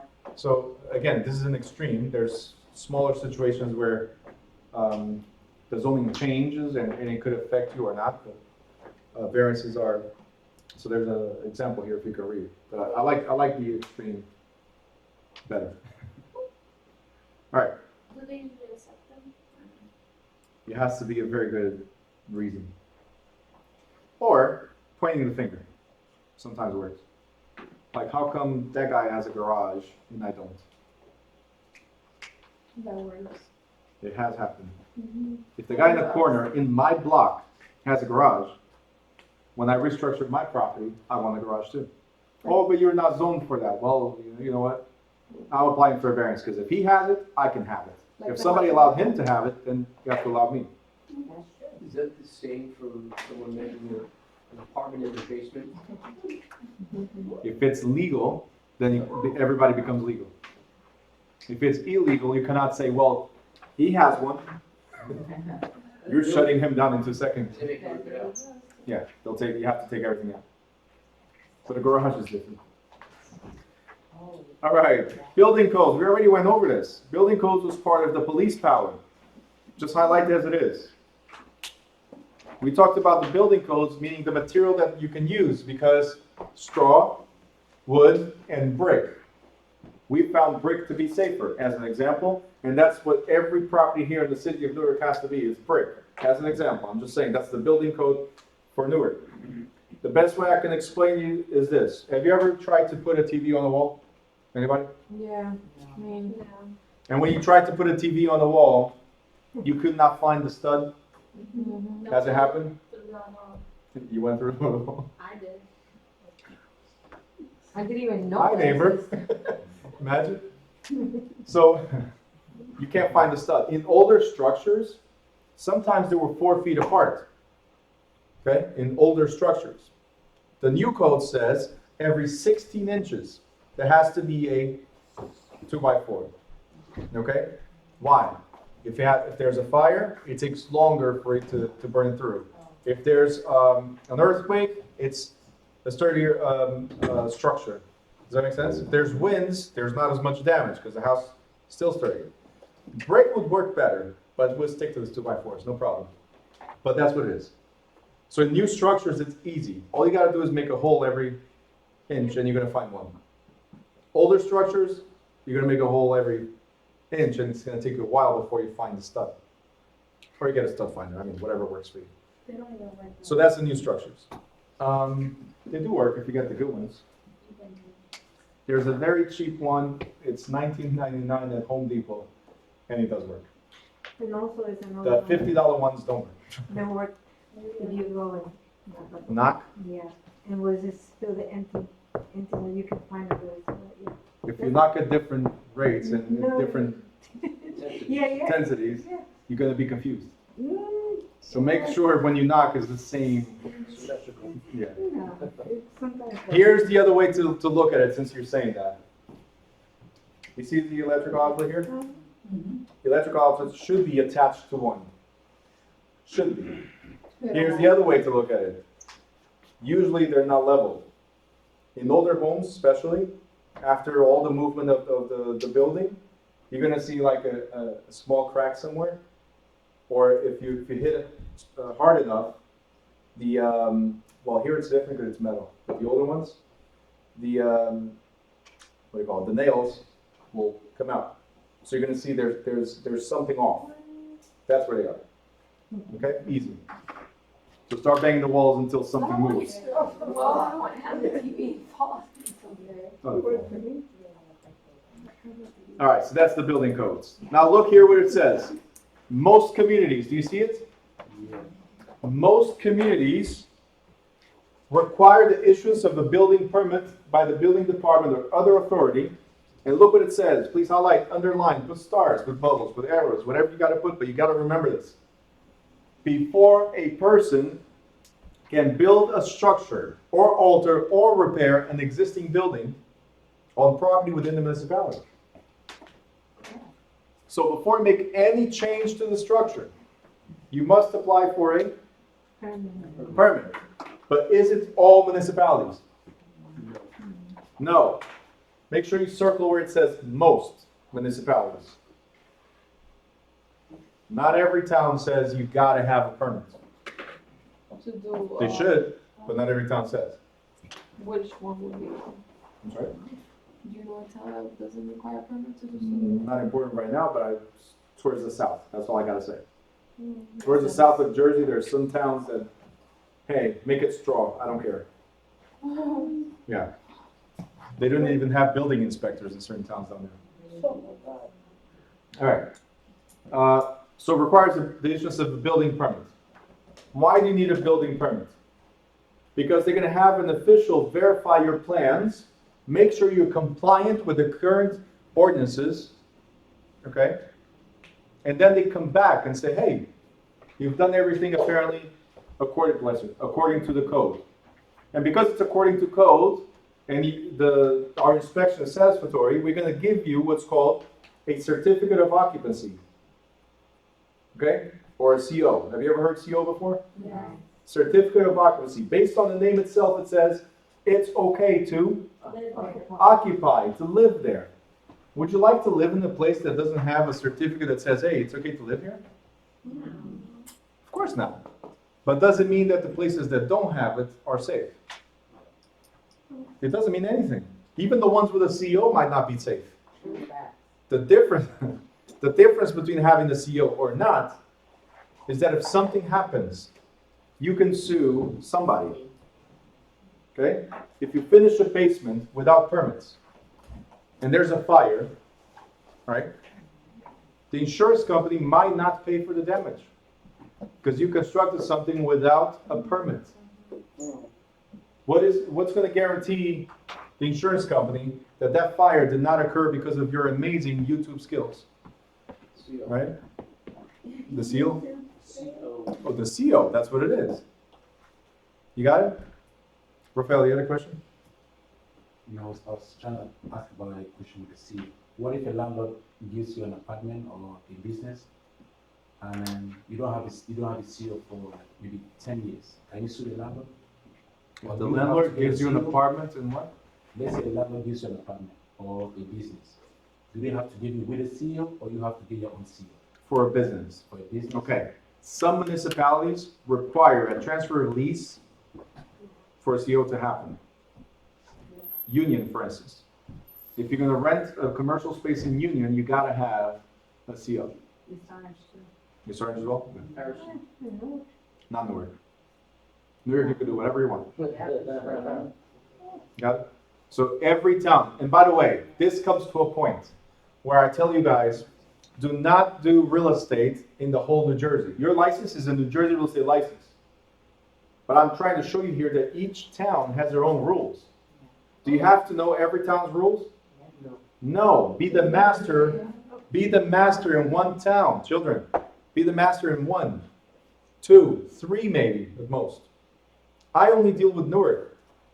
I did a property in Elizabeth the other day because the buyers insisted on working with me. I don't do Elizabeth. I don't do Union. I focus on Newark only. And there's enough money in Newark for me. Does that make sense? You don't have to deal with Atlantic City. You don't have to deal with Somerset. You don't have to deal with Sparta. Your license allows you to, but you don't have to. All right? Focus your efforts in your market. Know everything about your market. Have the master plan for your market. And you'll never run out of business. Guaranteed or your money back. Yes? What if there's so many salespeople, so much competition? There's no. That's right there. It's no. You don't know. In Newark alone, we have probably like, I don't know, 2,000, 3,000 salespeople. There's only a few that actually make it happen. Just saying. You got it? There's never too much competition. There's controlled markets. Like Westfield, you got Coldwell Banker, controlled markets, where nobody can step in, but that's different. Okay? Sorry. You were saying? Never mind. She was confirming what you're saying. No, I wasn't. All right. Quick 5-minute break. Because then it's going to get boring. I have some questions for everybody on the internet. Good. But I didn't want to take anybody's time, so. Okay, very good. Okay. You have a question? So, Go. yes, so can a co-op, right, have a 236 program? Are you familiar with the 236 program?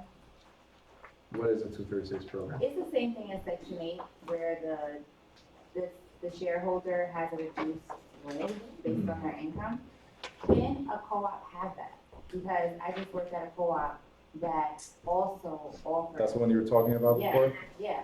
Okay. So it's 270 units, but 88 of those units are eligible. So,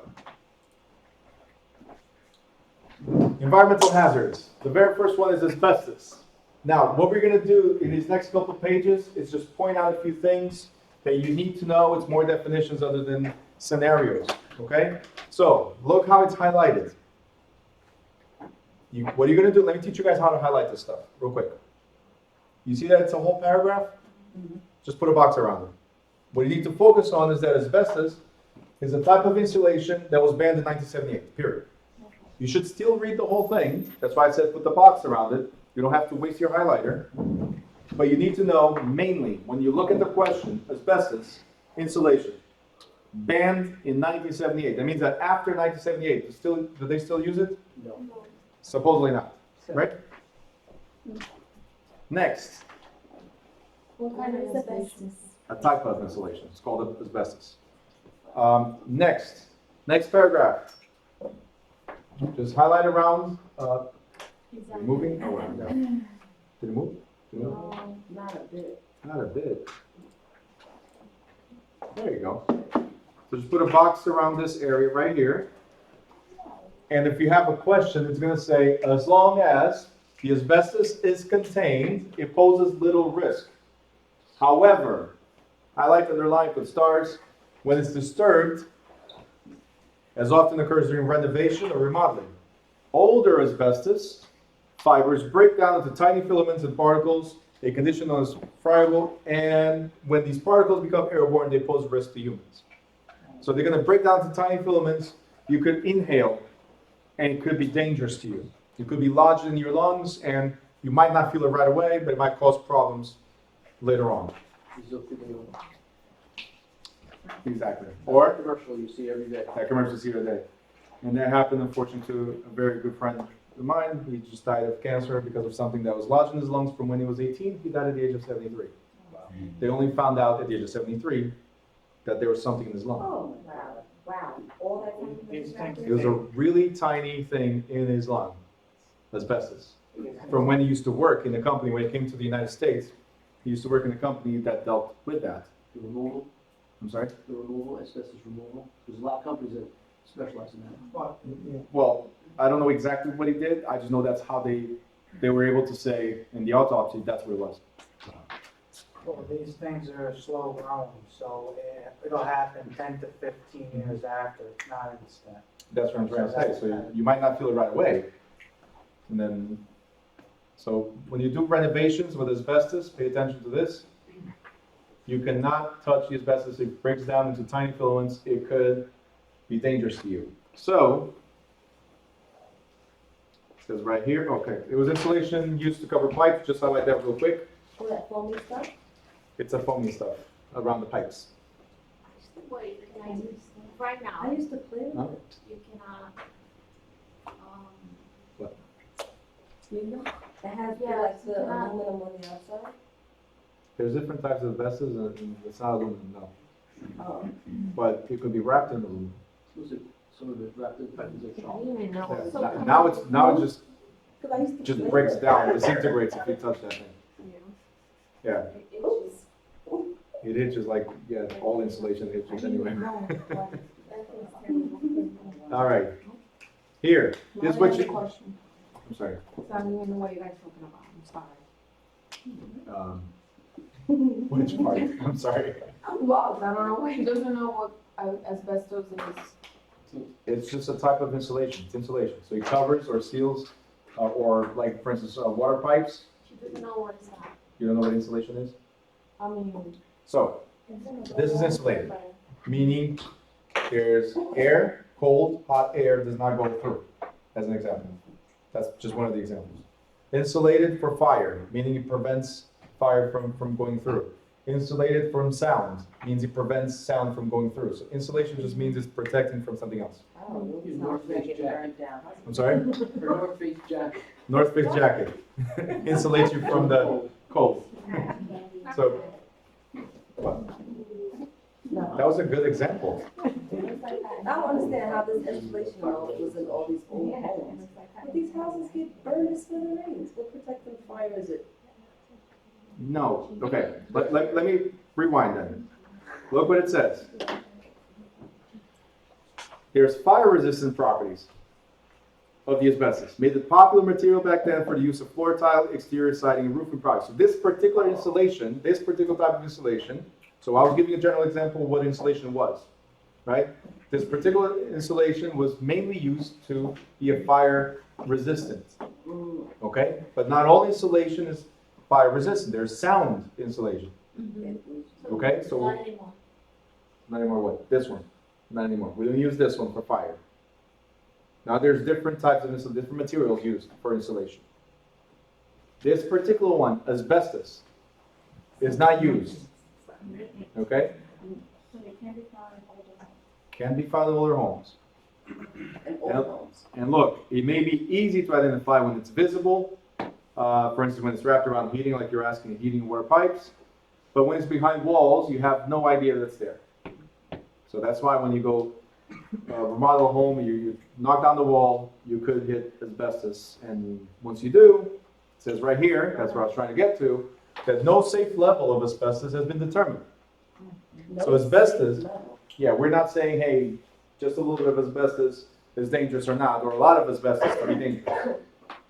They have no idea because, again, one tiny particle, and I just gave you the example of somebody that passed away from one tiny particle that he inhaled was enough to, 60 years later, almost, cause him cancer in his lungs and die from it. Anyway, asbestos is costly to remove because the process requires state licensed technicians and specially sealed environments. So remember that. Next.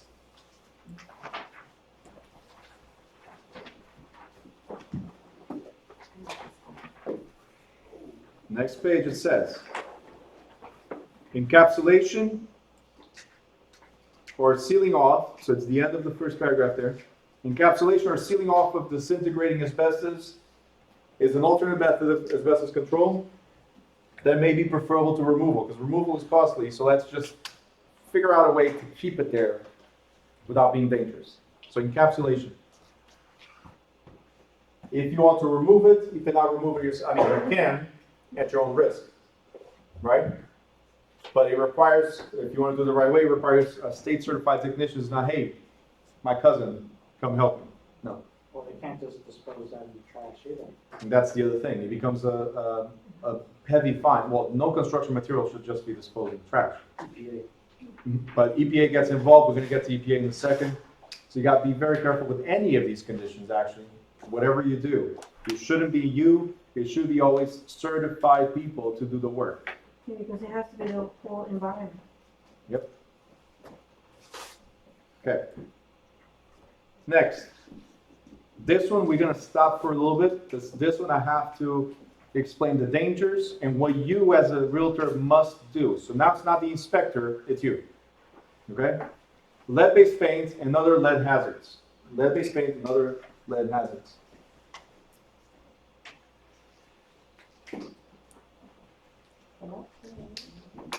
Ready? It says an elevated level of lead in the body can cause serious damage to the brain, kidneys, nervous system, and red blood cells on anyone, but it is especially in children under the age of 6 who are still developing. The degree of harm is related to the amount of exposure and the age at which the person is exposed. So lead-based paint, very dangerous. It says here that lead was used as pigment and drying agent in alcohol oil-based paint. Lead-based paint, please highlight, may be on any interior or exterior surface, but it's particularly common on doors, windows, and other woodwork in much of the housing constructed before 1978. Again, lead-based paint is not a problem as long as it's not disturbed, just like asbestos. Okay? When disturbed, such as during renovation, lead dust can become airborne. Again, tiny particles of it becomes airborne and it quickly settles. That's the difference, right? See, asbestos, very light, stays in the air, right? This settles right away. And it may be ingested from the hands by crawling infants, inhaled by any occupant of a structure, or ingested from the water supply because of lead pipes or lead solder. Scroll down. Next paragraph, the last paragraph there, it says the use of lead-based paint was banned in 1978. Make sure you highlight, underline, put stars, put bubbles, put arrows, whatever works for you. But you gotta remember that lead-based paint was banned in 1978.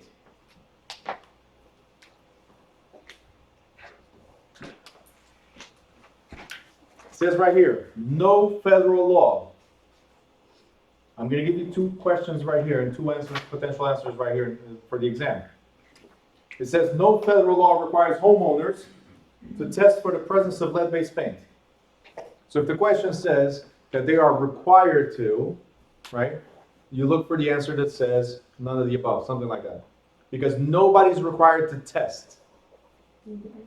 The federal law says it was banned, but the homeowner is not required to test. Make it clear. Homeowner is not required to test.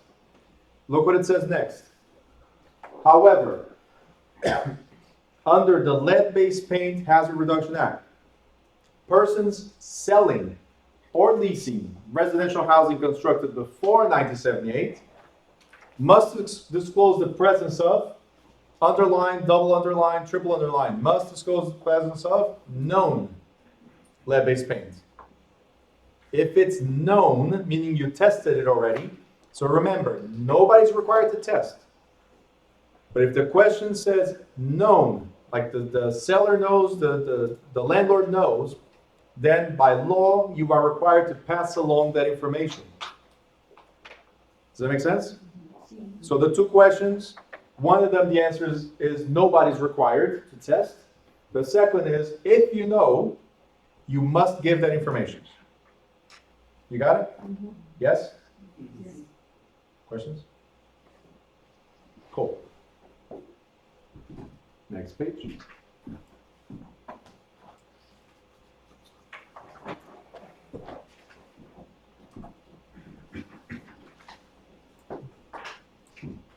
Is everybody on the next page? Right below that image that's there? Yes? Mm-hmm. It says the lead hazard pamphlet must be, underlined, must be distributed to all buyers and tenants. And, underline, a lead-based paint disclosure statements must be attached to all sales contracts and leases regarding residential properties built before 1978. Only if they were built before, you hand them that. Correct. Every contract, if it was built before 1978, you gotta check off the disclosure about lead-based paint, and you must provide a pamphlet, just like the one you see above, that figure. Okay, so you gotta let the tenant know, or the buyer know, hey, protect your family from lead-based paint. It's up to them to do the inspection. They're not forced to do it the same way you're not forced to do it as a seller. You got it so far? Can a deal turn down because of that? I'm sorry? Can a deal turn down? Because Because it has lead?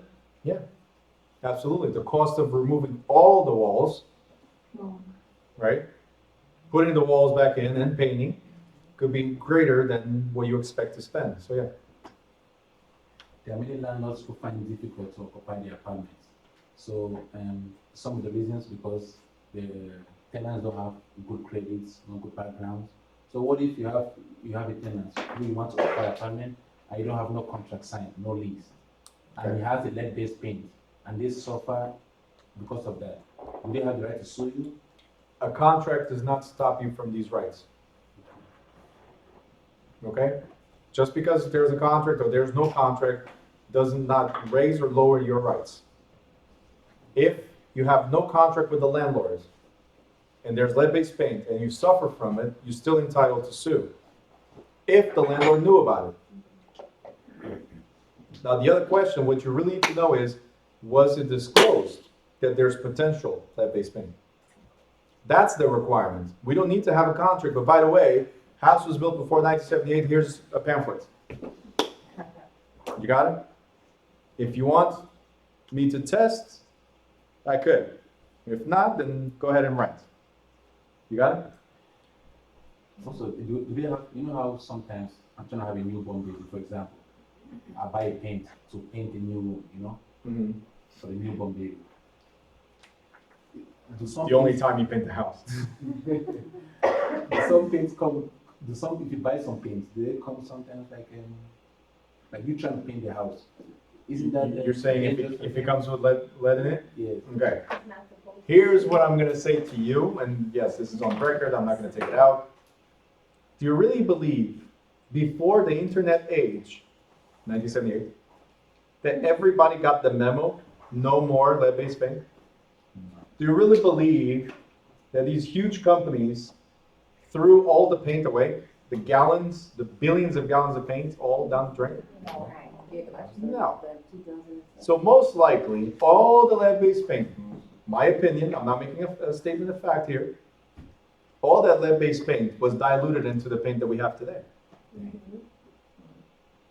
There's a few companies, big companies like DuPont Paint, that just got sued because of that. A few years back, they got sued because of that, because their paint still had high amounts of lead. Higher amounts, so I mean, it's still high. They did High amounts. something. I'm sorry? They did something else. Not enough. They left enough to get sued. But lead is like, is it like considered what? Like, what is It's it? a metal, It's a metal? Okay. like the lead pipes, the Okay. plumb, right? No, okay. Got it? I have to translate everything, seriously. I'm just messing you, because he said about the languages the other They day. were saying like in the school, it was like in the water, In Newark? Definitely not. It wasn't- That's why now they're all sending, oh, you want to go to the doctor? Come, we'll take care of you. Yeah. All right, all the way at the bottom. Yes, more kids in the water. Purchasers, please highlight, underline, put stars. Must be given. Must be given 10 days in which to conduct risk assessments or inspections for lead-based paint or lead-based paint hazards. If the house was built before 1978, Mr. or Mrs. Buyer, you have the right to inspect for lead-based paint. You have 10 days to do so. I cannot bind you to the contract. So you guys remember that we have 3 business days to do a attorney review? If the house was built before 1978, you got 3 business days.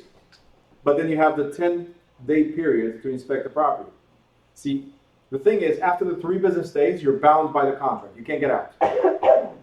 Right? If you want to waive inspections and all that is up to you. But this one, they got to give you 10 days to inspect the property, and you're not bound by it. Meaning, if by the 9th day you want to walk away, you can. You got it? Within the 10 days, you got to do, right here, purchasers are not bound by any real estate contract until the 10 days have expired. If the 10 days have expired and you did not inspect, you know what? It's on you. You're looking to buy a house and deal with lead-based paint if there is any. But I told you guys that this is not the inspector's fault here. It's not the seller's fault. It's not the buyer's fault. Look who's responsible to enforce that all parties comply with it. Us. It says right here, regulations specifically require, underline, specifically require all real estate agents to ensure that all parties comply with the law. There's very few things that we need to enforce, but this is one of them. It has to be us saying, hey, 1978, lead-based paint, have it inspected. Simple. If seller says, no. Well, you have a report. You know about this. You have a report that says there's lead-based paint. The buyer's entitled to that report, so you have to give it. Okay, it's our job. We cannot say, oh, you got the report? Burn it. You'd be surprised. Are you laughing? You'd be surprised what agents go through. Yeah. I have a question. Yes. Some people didn't know what is it, so is your job to tell them about it? Some people don't know what. Explain about what, so is it your job to teach them or to say, hey? It's our job to explain it. You could cause cancer. It could damage your child's brain. Yeah, it's our job to explain that. We are consultants. This is like one of the only things we have to avert the buyer, the potential buyer, of the risks. Yes. The other one is this. We already went over this during the break, but I have to go through it again on camera, and for the ones that were not here. But radon. Okay? So yes, our job to remember, we're consultants. We have to give as much information as possible. We have to be knowledgeable in all aspects of real estate. That's why we're studying about things that's nothing to do with us. Like accountants. Like accountants. Your accountant is not supposed to know the structure of a house. Isn't he a consultant? About accounting, yeah. Radon. It's outside. Put a box around. It's a radioactive gas produced by natural decay of other radioactive substances. State of New Jersey right here says has mapped areas of high and low probabilities. If radon dissipates into the atmosphere, Ms. Jones is what I was saying before. If it dissipates, meaning there's enough oxygen going through, then it's most likely not to cause any harm. However, please highlight, underline, put stars, put bubbles, put arrows, whatever you got to put. When radon enters buildings and is trapped in high concentrations, usually where? In basements with what? Inadequate ventilation. So if there's not enough air going through, like those basements with tiny windows, right, that you cannot even open them, they're just there for show, right? There's not enough ventilation, so it's most likely high levels of radon in those basements. It can cause what? Health problems. Remediation is indicated if the radon levels measure 4 PCIs or more. And look what it says. Recent evidence suggests that radon may be the most underestimated cause of lung cancer, particularly for children, individuals who smoke, and look at the last one. Those who spend considerable time indoors. What is considerable time? Sleeping in the basement, maybe? That's 8 hours of your time. I never sleep in my basement. Washing clothes. If you spend 8 hours washing clothes, then you better hire somebody. Yeah, that's a lot of clothes. That's a lot of clothes too, right? But I'm saying on a daily basis, sleeping in the basement, that's what could happen. Okay? So make sure you're not sleeping in a basement. Unless it's above ground basement, enough ventilation, enough everything. What'd you say? There goes my man cave. You sleep in the man cave? Sure, you fall asleep in the recliner. But Do you sleep, I'm not trying to get into your personal life, but do you sleep there every day? I mean, every night? No. That's what I'm trying to say. If it's something that's constant, it could cause problems. So we don't rent basements, because once you rent the basement, you know they're gonna sleep there every day. Yes. The building that I'm in right now, it's a one building, right, but they're all connected in the 6 apartments inside of each one. The bottom apartments are in the basement, they're underground. Like their windows are aligned with. Approved? They were approved like that? The government is paying for it. Wow. For the basement? Give me a second, Raquel. The whole entire property is Section 8 All right. tax credit. So then the other question I have is, do they have what's called remediation pumps? So that you have to see on the outside of the building, there's going to be a huge pipe going into the basement, and there should be, it'll probably be in the machine room, there should be a pump that pumps air into or out of, so it circulates the air. That's the only way you can get it approved. Other than that, it's an illegal basement. And that's where the danger is. Most people will not invest that amount of money for a 2-family to put a pump for air. Does that make sense? You barely invest money to put a sump pump for the water not to go through. Imagine for the air one, it's expensive. It's expensive. Yeah.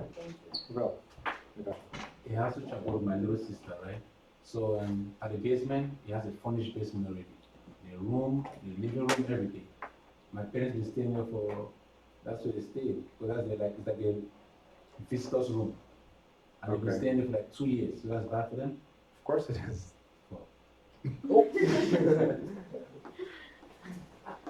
Listen, what I would do in that case is test for radon levels. I'm not saying that every house has high amounts of radon. All right? Because if you open the doors, if you open the windows, there's airflow. Right? That's how we started. As long as there's enough air in the atmosphere to dissipate the radon levels, you should be okay. It's a simple thing that you put there in the basement, leave it overnight, and the next day you got the results. I mean, you send to the lab and then you get the results. But just to be on the safe side, that's what I would do. Make sure that the radon levels are low. If it measures more than 4 PCIs, it's dangerous. Where do you get that from? Home Depot, you can ask for that if you want. Some, like the super Walmarts, sometimes have that. Not the right ones. Yes. Yasmin's favorite question. Can we see? Why? Oh, sewage. I thought it was why, but the sewage. Yeah. Them meaning if you rent the basement, then I'm going to tell you something about renting basements, landlords, if there's any landlord here. If your tenant complains, or actually let's put it this way, if your tenant wants to stop paying you, you cannot kick them out. Because the moment you try to kick them out, you're going to have to return all their money with interest. Try to sue somebody that's in an illegal basement. Go ahead, try to evict somebody in an illegal basement. The judge will say, you shouldn't have done it in the first place. City inspector is now getting involved, coming to inspect your property, asking for you to remove everything. And you still have to, out of pocket, everything they paid, plus whatever interest as punitive damages. Okay? So be very careful when you rent basements. I'm not asking the person to sue the people that are living in the basement. The people in the basement suing. That's what I'm trying to say. That whatever you do to that person, you're going to get sued. Like, you're the one losing. So yes, can the person in the basement say, oh, I found out this is illegal. I'm going to sue you for allowing me to live in illegal basements with high levels of radon. Yes, you can. You gotta be smart. A lot of people that rent basements, they know what they're doing. What if there's no radar? Yeah. No, no. There's no radon, regardless. Still Do legal. it It's still illegal. In New Jersey. I can sue you to give me all the money back. Like, I didn't know that it was illegal. I just moved into Jersey. Right, I don't know. This law doesn't apply everywhere. This is New Jersey. What? Which law? The basements? Basement law, yeah. It's everywhere. It just depends on the municipality. They might have certain guidelines in terms of, does it have 2 exits? Does it have enough ventilation? Right? So it might change from township to township based on their building codes. Okay. Okay? As long as the basement was built with enough for somebody to be able to breathe or escape in case there's a fire, carbon monoxide, or radon. So all these 3 things are the most important things in the basement. right? As long as we can escape these three, you should be okay. But again, it has to be approved by your town. Okay, Rafael, I got you. There are some basements that look like a first floor, so how will you know? If it's above ground basement, you shouldn't have a problem. But still get it approved by the town. It has to have 2 exits. Because the fire. Oh. Yes. Well, we have a 2-family home, and then the basement, just like, we did it. We did all of with the sheet-rack and everything. We moved in my mother-in-law, the neighbors snitched. Town came. Okay. We lost almost $30,000 because they made us in the permits for every day that it's there, so on. But guess what? They said this could have been just like a living area for the first floor. And we're like, So. really? So why do we have to destroy? Why can't we just leave the sheetrock, the walls? He's like, nope, because in the first place you never came to ask permission, so you're gonna destroy all this. Wow. And if you wanna make it into a living room, then you rebuild it with the permits. Yes. And we just stay like, Well- like, Oh my God. Okay, so I need to edit did I? 1 and 2. Okay. I just need to remind me. I have to beep. Sorry. 2 parts. So It was frustrating. here's the thing. Some inspectors will tell you, for instance, just open the walls, make sure you get somebody to certify that the work is done properly, right? Because somebody's gonna have to put their And license this on the was light. above ground, I'm sorry. It was like, you could still have like windows and it had 2 exit doors, like you said. And that's what I said, it still must be approved, regardless. Yeah. But what I'm saying is, when the inspector comes there, they can either say, hey, just take the walls down, have a professional come here and certify that the work is done properly, and they have to put their license on the line to get those permits. Other inspectors will say, knock everything down, redo everything, right, with the proper permits, the proper professionals, everything. That's what we did. Others will say, I'll turn a blind eye as long as you apply for the permit now, we'll give you the CO and move forward. So, and by the way, where's lunch and an envelope?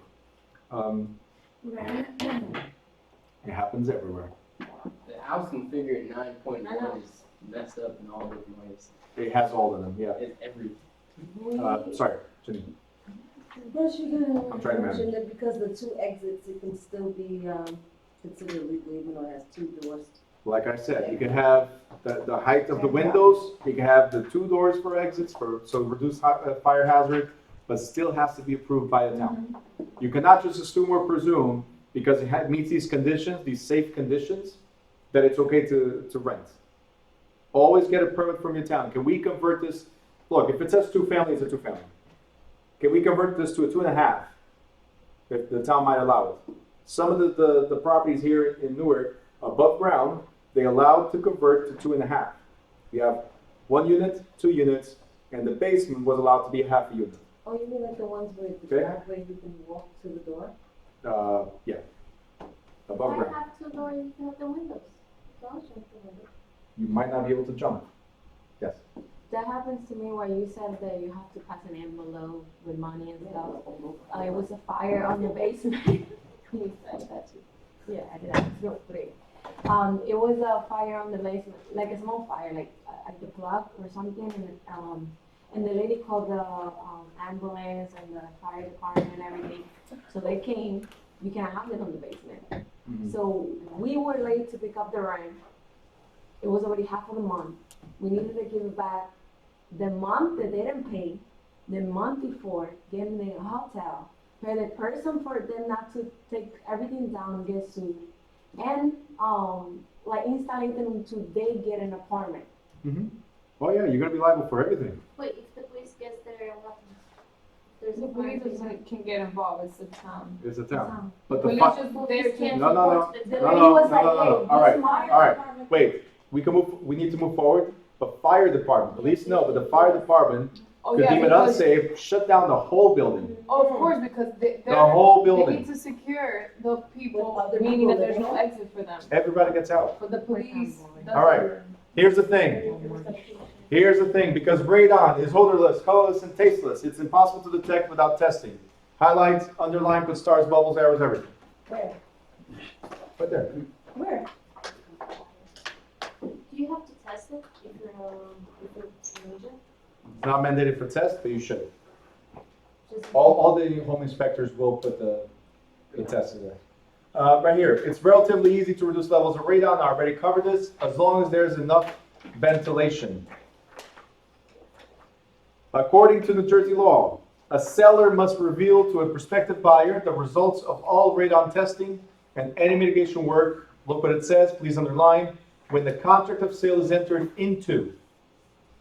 It's not when you list, it's not during the showing, it's when there's an offer and it's approved. Oh, by the way, there's high levels of radon in this house. Why? Because remember I said in the break, everybody's different. I open the doors, I open the windows, maybe you don't. Yeah. So I'm just letting you know, there's high levels of radon because it's not the house. New Jersey, every single house has it. What is the amount? It depends on the type of ventilation that you have. Okay? The Real Estate Commission advises seller's agents, so if you represent the seller, that you have the duty to keep confidential, underline, you have the duty to keep confidential any information about radon test results or mitigation work, please underline, until the contract of sale is entered into. Unless, of course, the seller told you, hey, it's okay to pass along that information. Because again, it's not the seller's fault, and we don't know how you're going to handle that. You got it? Wait, so is it okay for them to not disclose that? Yeah. Until the contract. Oh, Remember what I just said. Radon is a natural gas, meaning it's everywhere. Nature produces this natural gas. Therefore, it's everywhere. Some houses have a lot, some houses have barely any. It depends on the type of ventilation that you have in your house. This include apartments and stuff? All real estate in New Jersey has a lot of radon, so yes. There's radon amongst us right now. Let's put it like that, okay? Urea formaldehyde. Good news. All you have to know is that it's a type of Insulation. insulation. Moving forward. This is awesome. It's literally all insulated. All right.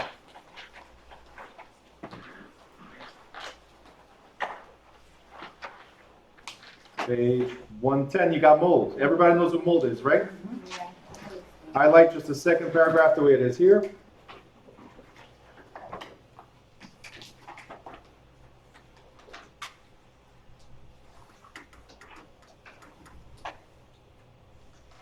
And highlight the last paragraph of mold and put stars. When listing a house, licensee, who are the licensees? We are. Licensees should note signs of moisture or standing water and ask homeowners if they know of any mold in the home. If water conditions are present, buyers should be advised to do what? Have an inspection to determine if mold exists. Okay? So we should ask the seller, do you know of any mold or leaks or anything like that that could cause mold? If the seller says no, but we still see something, don't take the word for it. Advise the buyer, inspect. Okay? Good? Yeah. Yes. It's probably short. Is this apply for? She gives me a warning, it's going to be short. Say it. Does this apply for the transaction brokership? Affects the property must be disclosed regardless. Okay. The difference between, guys, the difference between sales agent, buyer's agent, or transaction broker is the confidentiality. Okay? This does not meet confidentiality. If it's mold, it must be disclosed. Period. Because it affects Okay. the property. Correct. It affects the property. Confidentiality or transaction broker is kind of like, hey, you're going through divorce. Buyer, they're going through divorce. You got it? I cannot hide any of these. If I know about it, I must disclose. Carbon monoxide. Does everybody know what CO is? Yeah. Great. Highlight exactly as it is there. We're going to move forward. Okay?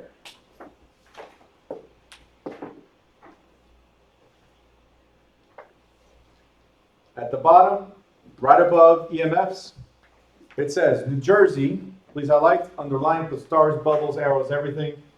New Jersey requires carbon monoxide detectors in every dwelling unit where the building contains 3 or more units. So if it's a 3 or 4 or more families, it must have 1 carbon monoxide detector in every unit. Okay, that's state law. No, it's my eye. I did operation. Oh, okay. You're going like this and like waving. I know. You okay? We're gonna skip EMFs. There's no question about electromagnetic fields. There shouldn't be any question because we got them all the time. It's right here. It's constantly in your ear or somewhere else in your body, radiating a bunch of good stuff. Closing?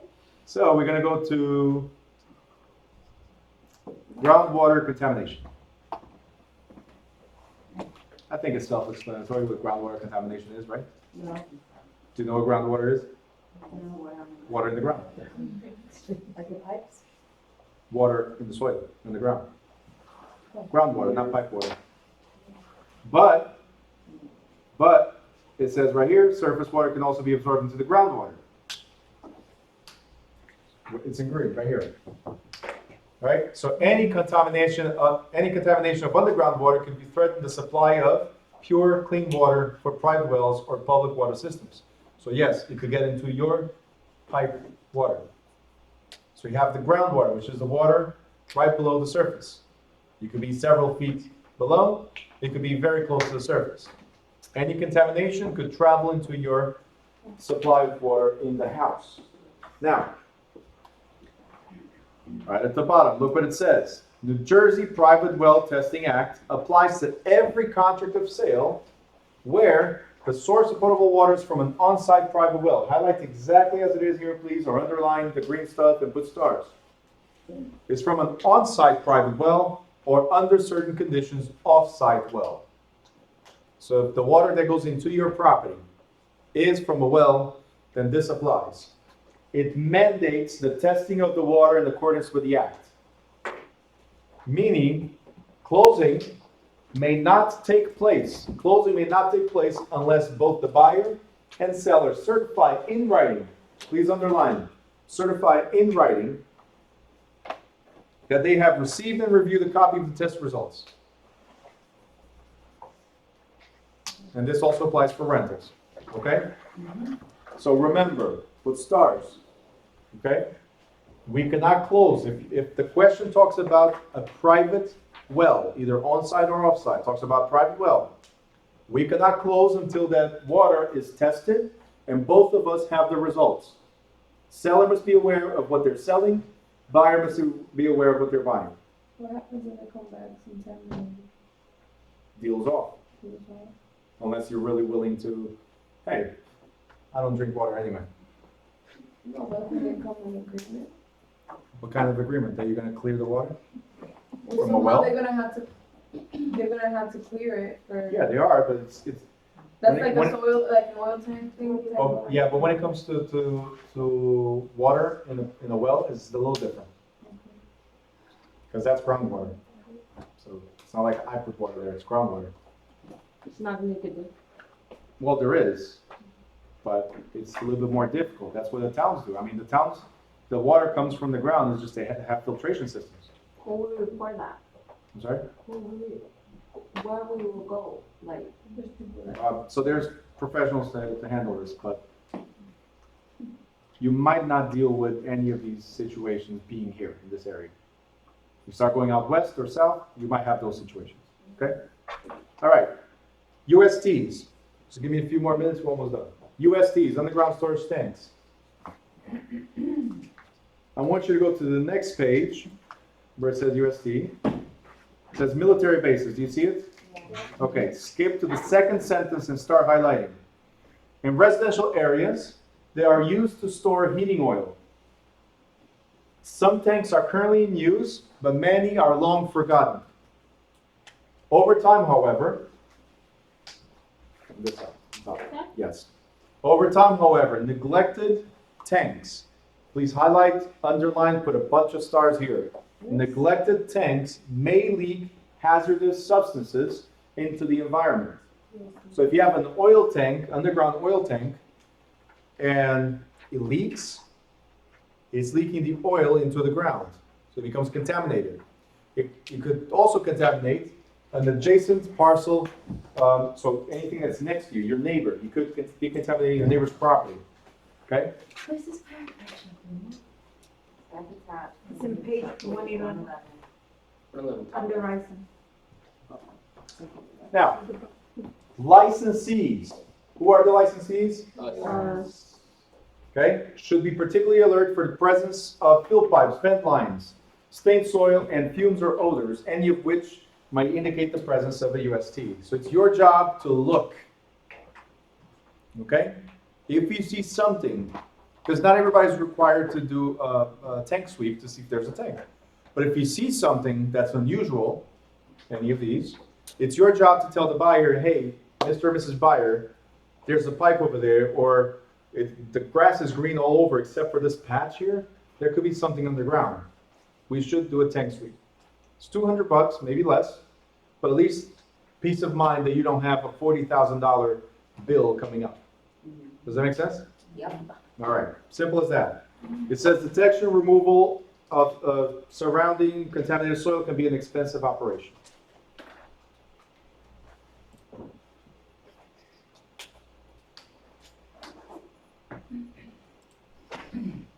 All the way at the bottom, it says Comprehensive Environmental Response, Compensation, and Liability Act, CERCLA. Highlight exactly as it is here at the bottom. Right at the bottom. So better one smaller. You can see everything. You guys can see if it's like this?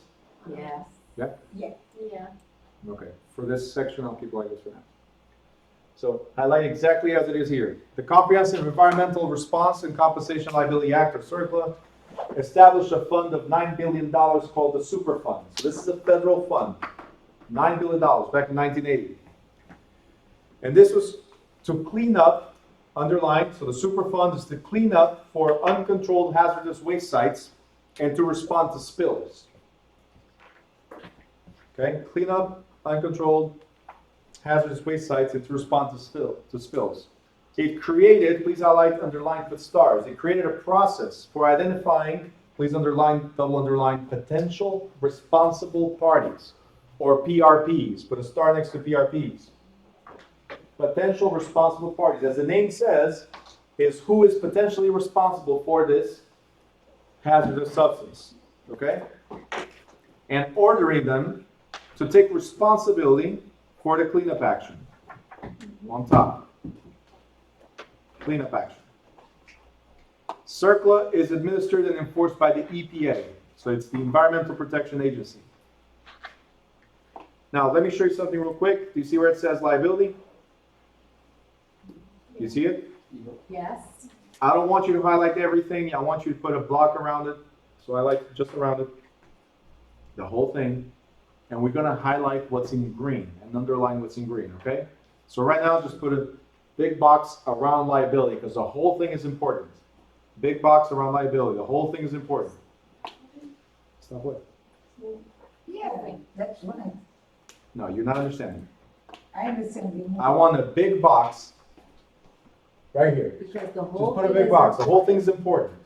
I want you to highlight only or underline only the green stuff that I'm going to show you in a little bit. But the whole thing must be highlighted.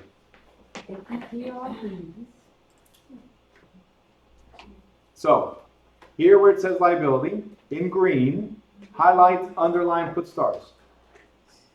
It says the landowner is liable under CERCLA. Can you guys read it or no? Yeah. Okay. Liable under CERCLA when a release or threat of release of a hazardous substance has occurred on his or her property.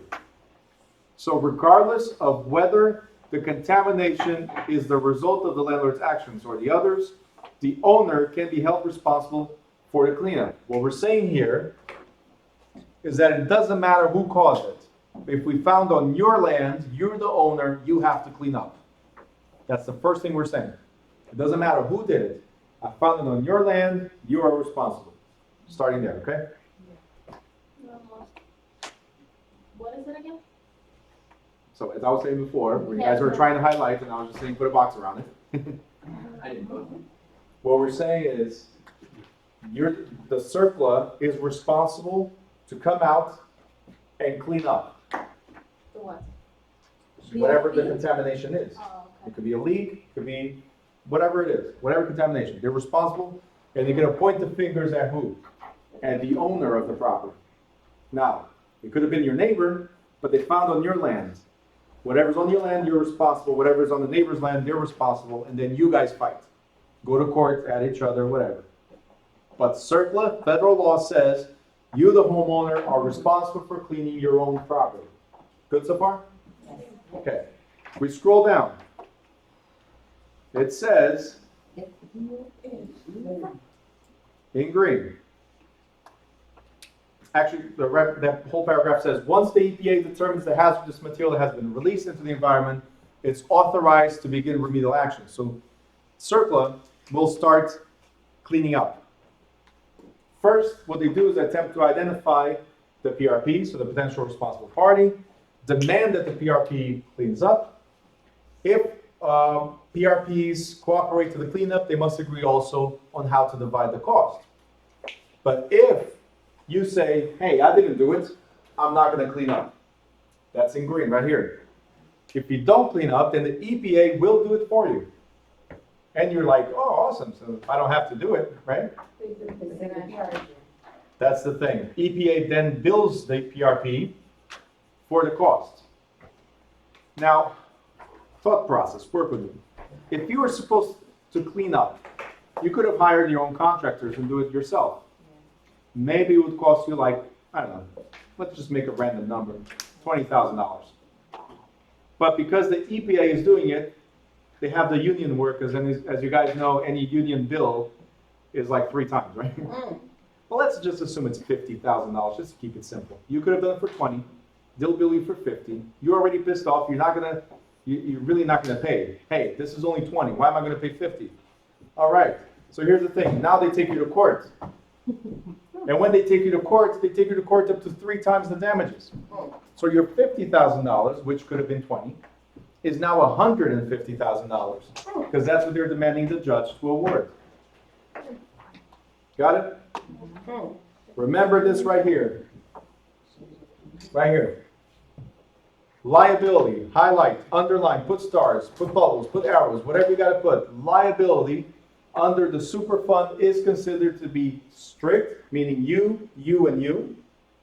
Joint and several, meaning you, your neighbors, and then back to you, just in case they don't have enough money, right? And retroactive, meaning, hey, clean up now, and if you have a chance, go back to the previous owner, because they're responsible. You got it? So, you, and you and your neighbors, if they're at fault as well, right? And then you can go back to the previous owner, if you clean up, go sue them as well. So you got it? You have to do it and then, Covers everybody. and then go after everybody. Yep, your job is to clean up and then sue whoever you feel that's part of it. So- You got it? Yeah, so what? Okay. Now, do you think it's fair? No, It is. Why? because if it's my neighbors live to my side. If it's not your fault, then why should you be cleaning up?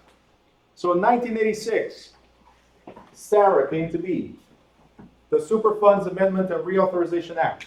In 1986, the first thing they did was 5 times that fund. So you went from 9 billion to 45 billion. That's the first thing.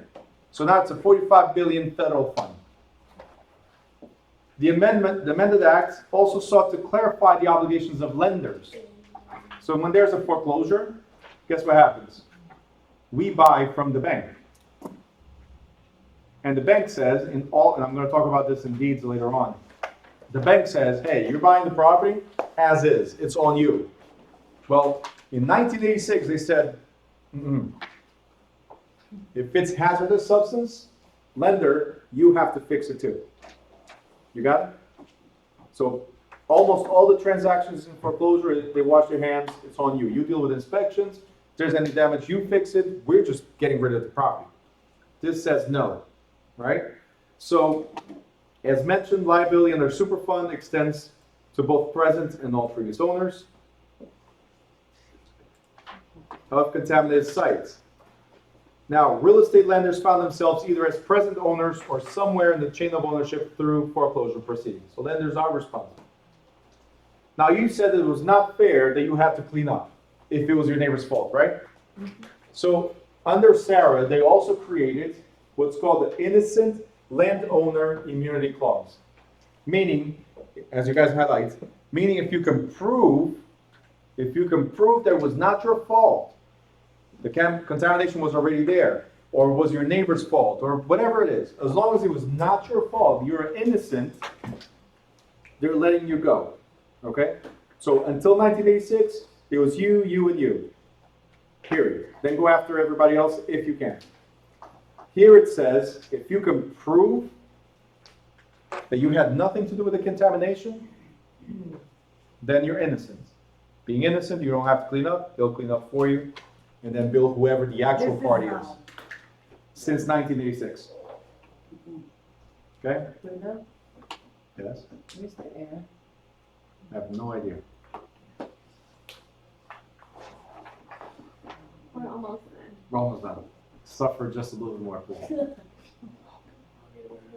Huh? The wrong data already. Usually colder than All right, just mark the bullet points. Let's talk about our Jewish friend, Israel. Okay? The Industrial Site Recovery Act. Make it smaller.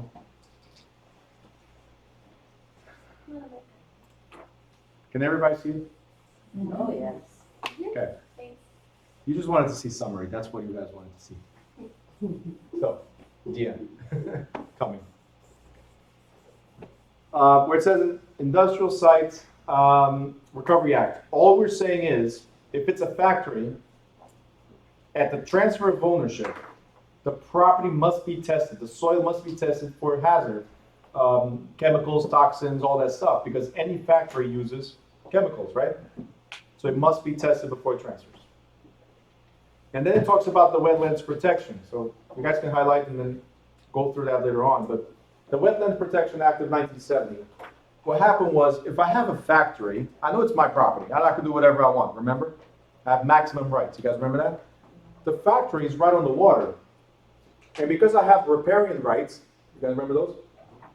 The river belongs to me. That means I can do whatever I want between my property, the factory, and the water. But then around 1970, we started getting three-eyed fish. Like something is wrong. No, I'm just, right? Or glowing people. The myths, right? Corporate responsibility. So now, every time you want to put a factory together, you must ask for a permit. If it's near the water, you must ask for a permit. In order to put a factory, you have to show what you're going to do and how you intend to use the water and prevent chemicals or toxins going into the water. You got it? Oh, this is the rest of it. Just highlight is what I just said right now. Anything that might tend to pollute the marine environment.